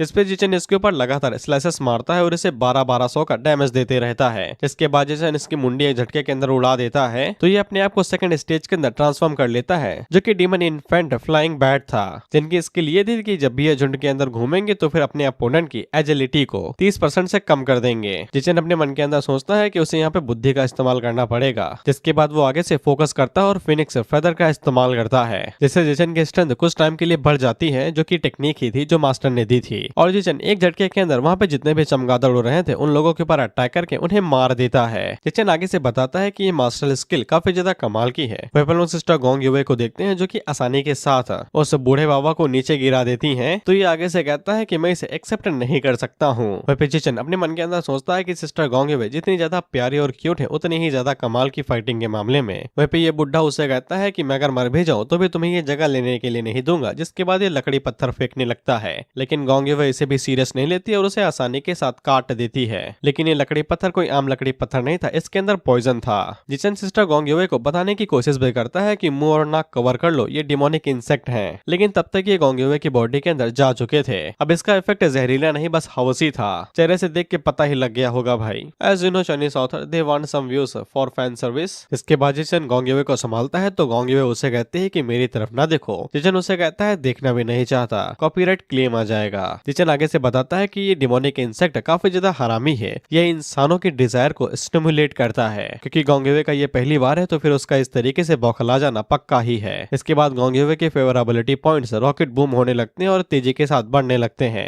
यहाँ तक कि ये डुअल कल्टीवेशन को भी पार कर गए थे। जिचन अपने मन के अंदर सोचता है कि इस तरीके से फेवरेबिलिटी पॉइंट का इंक्रीज होना कोई रियल इफेक्ट नहीं है, ये सब कुछ डिमोनिक इंसेक्ट की वजह से हो रहा है। इसके बाद गोंग युवे बहकने लगती है और वो जिचन के करीब जाने लगती है। जिचन मन के अंदर सोचता है कि अगर वो यहाँ पे गलती कर देता है और लकीर को लांग देगा तो वो गोंग युवे की कभी भी असली रिस्पेक्ट नहीं पा पाएगा। इसीलिए वो गोंग युवे को धक्का मार के दूर फेंकता है और वो मन के अंदर सोचता है कि हमारे मचाने के बाद ये जब दोबारा उठेगी तो इसकी फेवरेबिलिटी पॉइंट 0 पे पहुंच जाएंगे और सबसे वर्स्ट केस यही होगा कि ये मुझे मार डालेगी। जिसके बाद जिचन कहीं का नहीं रहेगा और इसका फ्यूचर तो गायब ही हो गया। इसीलिए जिचन कुएं की तरफ देखता है और मन के अंदर सोचता है कि उसे नीचे जाके पिल को लाना ही पड़ेगा ताकि वो इन डिमोनिक इंसेक्ट के असर को खत्म कर सके। इसीलिए वो भागते हुए कुएं के अंदर कूद जाता है। हालांकि कुएं के अंदर कई सारी इविल स्पिरिट थी जो कि यीन एनर्जी से भरी हुई थी और ये सभी जिचन के ऊपर इफेक्ट डाल रही थी और उसे 100 का डैमेज लग रहा था। इसीलिए जिचन को जितनी जल्दी हो सके उतने जल्दी पिल को ढूंढना पड़ेगा और यहाँ से भागना पड़ेगा। और थोड़ी ही देर में उसकी नजर उस बंदे के ऊपर पड़ जाती है जो कि पिल को सीने से लगाए हुए था।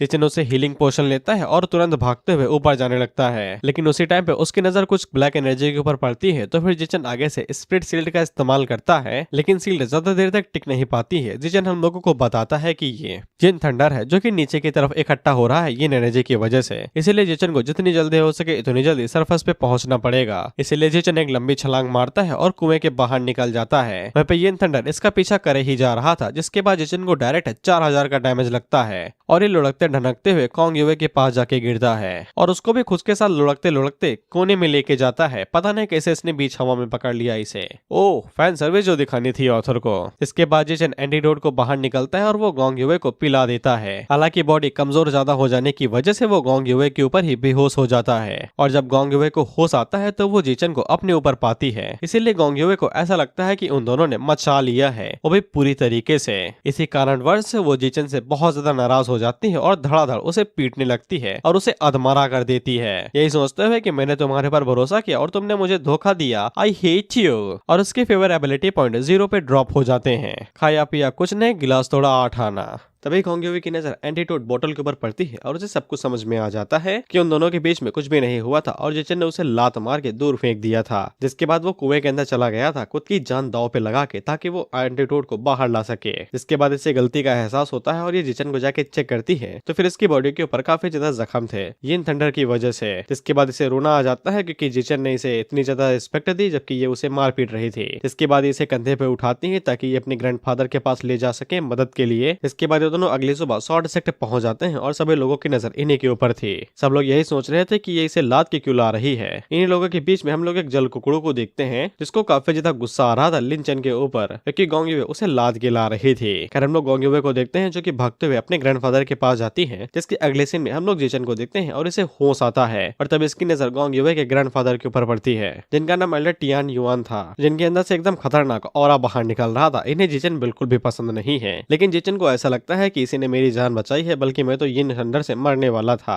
इसके बाद यह खड़ा होता है और ग्रैंडफादर को आगे से शुक्रिया कहता है उसकी जान बचाने के लिए। हालांकि ग्रैंडफादर उसे कहते हैं कि कोई जरूरत नहीं है, जिसके बाद वो अपने बारे में बताते हैं और जिचन से कहते हैं कि तुम मुझे सिर्फ युआन बुलाओगे और मैं गोंग युवे का ग्रैंडफादर हूँ। जिचन अपने मन के अंदर सोचता है कि ग्रिंग के अंदर जिस किसी के सरनेम में भी टियान आता है उनके पास काफी ज्यादा सपोर्ट होता है, इसलिए वो इनकी भी चापलूसी करने लगता है, ये कहते हुए कि आप तो मेरी जान बचाई है, मैं तो आपका शुक्रगुजार हूँ, मैं आपका गुलाम हूँ। हालांकि ग्रैंडफादर उसे कहते हैं कि इतना तेल लगाने की जरूरत नहीं है, ठीक हो गए हो तो यहाँ से निकल जाओ। जिसके बाद वो घूरते हुए जिचन से कहते हैं कि और हाँ, मेरी ग्रैंड डॉटर से दूर रहो। मैं तुम्हें पहले ही बता दूं कि अगर तुमने मेरी ग्रैंड डॉटर के ऊपर उंगली भी उठाई तो फिर मैं तुम्हें छोड़ूंगा नहीं, भले ही तुम ग्रैंड मास्टर की डिसएपल ही क्यों ना हो। उसी टाइम पे वहाँ पे गोंग युवे आती है जो कि अपने ग्रैंडफादर से कहती है कि आपने प्रॉमिस किया था कि आप उल्टा सीधा उससे कुछ भी नहीं कहेंगे। इस पे गोंग युवे के ग्रैंडफादर आगे से कहते हैं कि मैं तो बस मजाक कर रहा था, मैं भला इसके साथ कैसे बदतमीजी से पेश आ सकता हूँ, इसने तो मेरी ग्रैंड डॉटर की जान बचाई है। जिसके बाद गोंग युवे जिचन के बगल में बैठ जाती है और उसे पूछती है कि तुम्हारी चोटें कैसी हैं। जिचन आगे से कुछ कह पाता कि उससे पहले ही ग्रैंडफादर उसे घूरने लगते हैं और उनके अंदर से ऐसा ऑरा निकल रहा था कि वो अभी जिचन को कच्चा खा जाएंगे।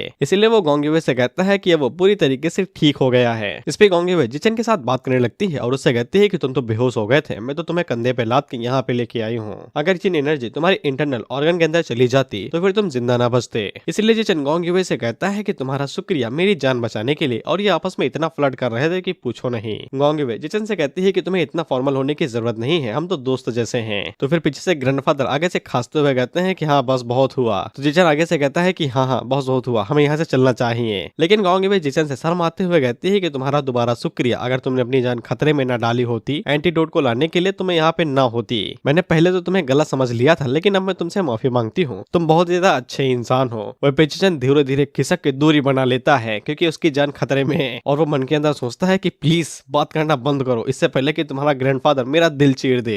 लेकिन तभी जिचन नोटिस करता है कि गोंग युवे की जो नजरें हैं कुछ ज्यादा ही सजेस्टिव हो रही हैं और वो मन के अंदर सोचता है कि इसकी फेवरेबिलिटी पॉइंट तो 32 के आसपास है ना, तो फिर इसकी आंखें इतना ज्यादा अफेक्शन क्यों दिखा रही हैं। तो फिर सिस्टम जिचन को बताता है कि उसकी फेवरेबिलिटी पॉइंट 32 से 62 पहुंच चुके हैं जनाब, और अगर ये ऐसे ही डेवलप होता रहा तो इन लोगों का रिलेशनशिप एक ऑकवर्ड टर्न ले सकता है। तो फिर पीछे से ग्रैंडफादर बहुत जोरों से खांसने लगते हैं। तो जिचन आगे से कहता है कि तुम्हारे ग्रैंडफादर को बीमारी है, मैं जाता हूँ हर्ब लेके आता हूँ। इस पे गोंग युवे जिचन से कहते हैं कि तुम्हें जिंदा करने की जरूरत नहीं है, उनके पैर पहले से ही कब्र में हैं, थोड़ा सा आराम करेंगे तो ठीक हो जाएंगे। लेकिन ग्रैंडफादर उन दोनों से कहते हैं कि बस बहुत हुआ, तुम लोग मेरे साथ चलो। और वो जिचन से कहते हैं कि तुम उठ चुके हो तो फिर मैं तुम्हें एक स्पिरिट बिस्ट रिवॉर्ड के तौर पे देता हूँ और उसे लेने के बाद तुरंत यहाँ से दफा हो जाना और कभी दिखाई मत देना। जिसके बाद हम इन लोगों को गोंग युवे के ग्रैंडफादर के स्पिरिट बिस्ट गार्डन के अंदर देखते हैं। वह जिचन ने सोचा भी नहीं था कि यहाँ पे एल्डर टियान युआन के पास इतना ज्यादा कलेक्शन होगा जहाँ पे इतने सभी बिस्ट स्पिरिट बिस्ट होंगे। वह एल्डर युआन जिचन से पूछते हैं कि तुम्हें मेरा ये स्पिरिट बिस्ट गार्डन कैसा लगा। ये बिस्ट टेमिंग सेट से बुरा भी नहीं है। जिचन आगे से कहता है कि ये काफी ज्यादा इंप्रेसिव है। तो एल्डर युआन उसके ऊपर चिल्लाते हुए कहते हैं कि बस इंप्रेसिव, क्या तुमने कभी बिस्ट टेमिंग गार्डन देखा भी है। वह जिचन अपने मन के अंदर सोचता है कि ये बुढ़ा इतना ज्यादा लड़ाकू क्यों है, शायद से मैं इसे थोड़ा सा उकसा के अच्छा ट्रेजर पा सकता हूँ यहाँ पे। एल्डर टियान जिचन से कहते हैं कि यहाँ पे कई सारे वेराइटी ऑफ स्पिरिट बीस्ट हैं, कोई ऑर्डिनरी स्पिरिट बीस्ट गार्डन इसके साथ कंपेयर ही नहीं किया जा सकता है। बीस्ट टेमिंग सेट के पास कई सारी क्वांटिटी है, लेकिन वहीं पे एल्डर युआन के गार्डन के पास क्वालिटी है। इसीलिए वो जिचन से कहते हैं कि तुम हमें कंपेयर करने के बारे में सोचना भी नहीं। लेकिन जिचन आगे से कहता है कि अगर ऐसी बात है तो फिर आपके गार्डन के अंदर यहाँ पे एक भी कोई सिंगल बीस्ट नहीं है जिसकी फाउंडेशन एस्टेब्लिशमेंट रियलम पे हो। जिस पे एल्डर युआन उसके ऊपर चिल्लाते हुए कहते हैं कि मेरी बेइज्जती करना बंद करो, यहाँ का आउटर एरिया पूरी तरीके से की रिफाइनिंग रियलम बीस्ट की तरह पड़ा हुआ है जो तुमसे कई गुना ज्यादा शक्तिशाली है। जिसके बाद वो जिचन को कॉलर से पकड़ते हैं, तुम मेरे साथ चलो, मैं तुम्हें कुछ कमाल का दिखाता हूँ। जिस पे जिचन अपने मन के अंदर सोचता है कि यही तो चाहिए था, थोड़ा सा उंगली करने के बाद अब ये मुझे दिखाएंगे कि इनके पास क्या कमाल का माल पड़ा है। जिसके बाद एल्डर युआन टियान को एक ऐसे एरिया के अंदर लेके आते हैं जहाँ पे कई सारे रिफाइनिंग बीस्ट थे, फाउंडेशन एस्टेब्लिशमेंट बीस्ट थे, यहाँ तक कि फाउंडेशन कोर और गोल्डन कोर भी थे और उससे भी आगे के थे जैसे स्पिरिचुअल मैनिफेस्टेशन। और एल्डर युआन जिचन से कहते हैं कि अब मैं तुम्हें इससे हायर नहीं दिखा सकता हूँ, इनमें से हर एक बीस्ट तुम्हें यहीं पे कुचल सकता है। जिचन आगे से कहता है कि यहाँ पे स्पिरिट ट्रांसफॉर्मेशन रियलम के भी बीस्ट होंगे क्या,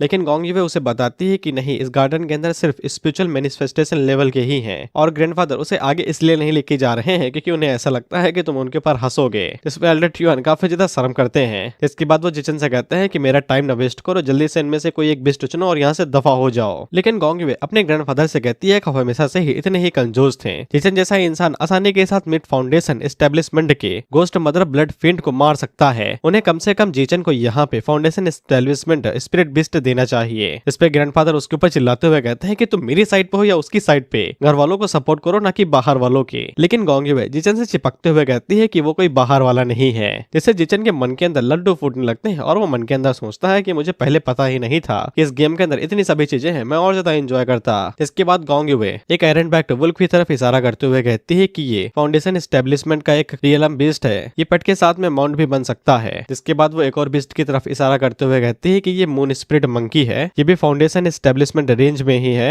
तुम इसका इस्तेमाल अटैक के लिए कर सकते हो। लेकिन उसी टाइम पे वहाँ पे लुढ़कते हुए एक पैंडा आता है। जिचन पूछता है कि ये कौन है, तो गोंग युवे उसे बताती है कि ये आयरन ईटिंग बीस्ट है। और जिचन हम लोगों को बताता है कि एशियन लेजेंड के हिसाब से आयरन ईटिंग बीस्ट चीजों का माउंटेन हुआ करता था 8 वेस्टलैंड के अंदर और ये बहुत ही ज्यादा रेयर होता है। भले ही तुम इसे नॉर्मल तरीके से पालो, लेकिन फिर भी ये बड़ा होने के बाद नासेंट सोल लेवल पे भी जा सकता है, जो कि बहुत ही ज्यादा पावरफुल कॉम्बैक्ट पावर होल्ड करता है। इसलिए जिचन उस पांडव को उठा लेता है और कहता है कि मैं इसे लूंगा। लेकिन एल्डर युवान जिचन से उसे छीन लेते हैं और उससे कहते हैं कि ये यहीं पे एक है, और क्योंकि ये सिर्फ एक है तो फिर मैं ये तुम्हें नहीं देने वाला, मेरे पास और ज्यादा आयरन ईटिंग बीस्ट नहीं है। एक बार जब ये अपने एडल्टहुड पे पहुंच जाते हैं तो ये कम से कम नासेंट सोल लेवल पे होते हैं और ये अभी तक पूरी तरीके से बड़ा भी नहीं हुआ है, तो फिर मैं ये तुम्हें नहीं देने वाला इतना पावरफुल बीस्ट। लेकिन गोंग युवे अपने ग्रैंडफादर से उस बीस्ट को छीन लेती है और उनसे कहती है कि ये स्पिरिट बीस्ट इसका पोटेंशियल जिचन के पोटेंशियल के साथ एकदम मेल खाता है। जिसके बाद वो जिचन को वो पांडा दे देती है और उससे कहती है कि जल्दी से इसके ऊपर थोड़ा सा खून डालो और ये तुम्हें अपना मास्टर मान लेगा।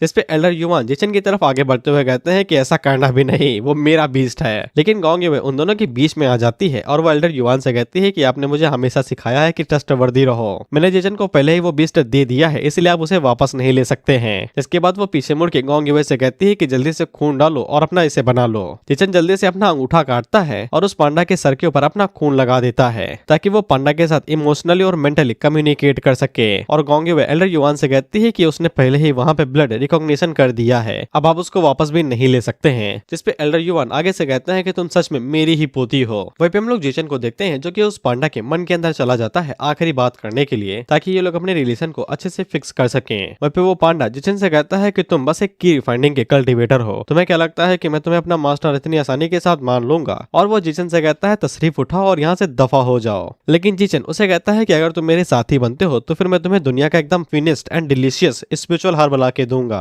और साथ ही में कमाल का खाना भी। दरअसल जिचन ने अपनी पास्ट लाइफ में सीख लिया था कि आयरन ईटिंग बीस्ट बहुत ही ज्यादा मरभुक्के होते हैं और ये खाने को बिल्कुल भी रजिस्टर नहीं कर पाते हैं। वो पांडा जिचन से कहता है कि बस इतना ही, मैं यहाँ पे पहले से ही हुल रहा हूँ और ज्यादा हुलने की क्या जरूरत है, वैसे ये इतनी समय बांस नहीं चाकू खा रहा है, वो भी लोहे की। लेकिन जिचन उसे लालच देते हुए कहता है कि तुम्हें पता है यहाँ पे क्रिस्टल सीक्रेट रियलम के अंदर बैम्बू फॉरेस्ट है जो कि पर्पल एरो बैम्बू होते हैं और वो बहुत ज्यादा मीठे और डिलीशियस होते हैं, क्या तुम्हें ट्राई नहीं करना है। जिससे पांडा के दिल अब यहाँ पे डगमगाने लगता है। जिचन आगे से कहता है कि यहाँ पे इमोर्टल आइलैंड भी है जहाँ पे एक परफेक्ट फूड होता है जिसको परफाउंड फ्रूट कहते हैं और एक बार खाने से वो तुम्हारे लाइफ स्कैन को 1 साल या फिर 100 साल तक भी बढ़ा सकता है। जिसके बाद जिचन आगे भी कहने वाला था, लेकिन पैंडा का सब्र रहता नहीं है और वो भागते हुए जिचन के पास आता है और उसे कहता है कि मैं तुम्हारे साथ चलूंगा, लेकिन तुम्हें मुझे बहुत कुछ खिलाना पड़ेगा जो तुमने बताया है। जिचन आगे से कहता है बिल्कुल, मैं अपने वादों से कभी भी पीछे नहीं हटता हूँ। जिसके बाद ये लोग यहाँ पे कॉन्ट्रैक्ट को सेट कर लेते हैं और जिचन सक्सेसफुली आयरन ईटिंग बीस्ट को यहाँ पे टेम कर लेता है। हमें इसके बारे में बताया जाता है तो ये अभी भी सिर्फ बच्चा ही है। इसके कल्टीवेशन परफाउंड एस्टेब्लिशमेंट है, HP 8000 है, अटैक 90, डिफेंस 85, स्पीड 65 और स्किल्स है रेजिंग बाइट, फ्यूरियस थंडर और थंडर स्ट्राइक। जिचन उस पंडा से कहता है कि तुम्हें चिंता करने की जरूरत नहीं है, तुम फ्यूचर में और भी कमाल कमाल के खाना खाओगे। और वो मन के अंदर सोचता है कि मैंने काफी अच्छा बीस्ट यहाँ पे टेम कर लिया है। उसी टाइम पे वहाँ पे नोटिफिकेशन आता है जो कि बता रहा था कि ये गेम अपडेट के लिए जा रहा है और 24 घंटे के बाद दोबारा ओपन होगा। जिचन को इस अपडेट के बारे में पहले ही पता था कि ये काफी ज्यादा मेजर अपडेट है गेम के लिए, जो गेम खुलने के 1 महीने के बाद हुआ था और इसी टाइम पे ही गेम रियलिटी के साथ मिलने के लिए अपना शेड्यूल फिक्स कर चुका था। इसके बाद जिचन गोंग युवे से कहता है कि वो काफी ज्यादा खुश है कि गोंग युवे ने उसे इतना अच्छा गिफ्ट दिया है और वो गोंग युवे को बताता है कि वो कल्टीवेट करने के लिए जा रहा है और वो उसे कुछ दिनों के बाद आके मिलेगा। दरअसल जिचन यहाँ से भागते हुए सीधा फॉर्मेशन के पास ही जाएगा और वहीं पे बैठेगा ताकि तब तक वो कल्टीवेट करता रहे और रियल वर्ल्ड के अंदर वो थोड़ा सा घूम फिर ले। गाँव की वे जिचन से कहते हैं कि तुम जा सकते हो और अपना ख्याल रखना, और ये जिचन का हाथ पकड़े हुई थी। प्यार का चक्कर है भाई। जिसके बाद जिचन रियल वर्ल्ड के अंदर आ जाता है और हम लोग देखते हैं कि जिचन के पास मैसेज आता है उसकी बड़ी बहन की तरफ से, कजन है, रियल सिस्टर नहीं है, जिसका नाम कीजुए था, और वो जिचन को बताती है कि उसका बर्थडे है तो वो अपने कलीग के साथ पार्टी में जा रहे हैं उन्हें ट्रीट देने के लिए, और वो जिचन को भी इनवाइट करती है। और इसी के साथ ये एपिसोड यहीं पे खत्म होता है। अगर ये 2 घंटे की नहीं है तो भाई आई एम सॉरी, क्योंकि अगर मैंने वीडियो को यहीं पे नहीं रोका तो फिर मुझे एडिटिंग करने में काफी ज्यादा टाइम लगेगा और वीडियो और ज्यादा लेट होगी। तो आई एम सॉरी 2 घंटे का वादा तोड़ने के लिए।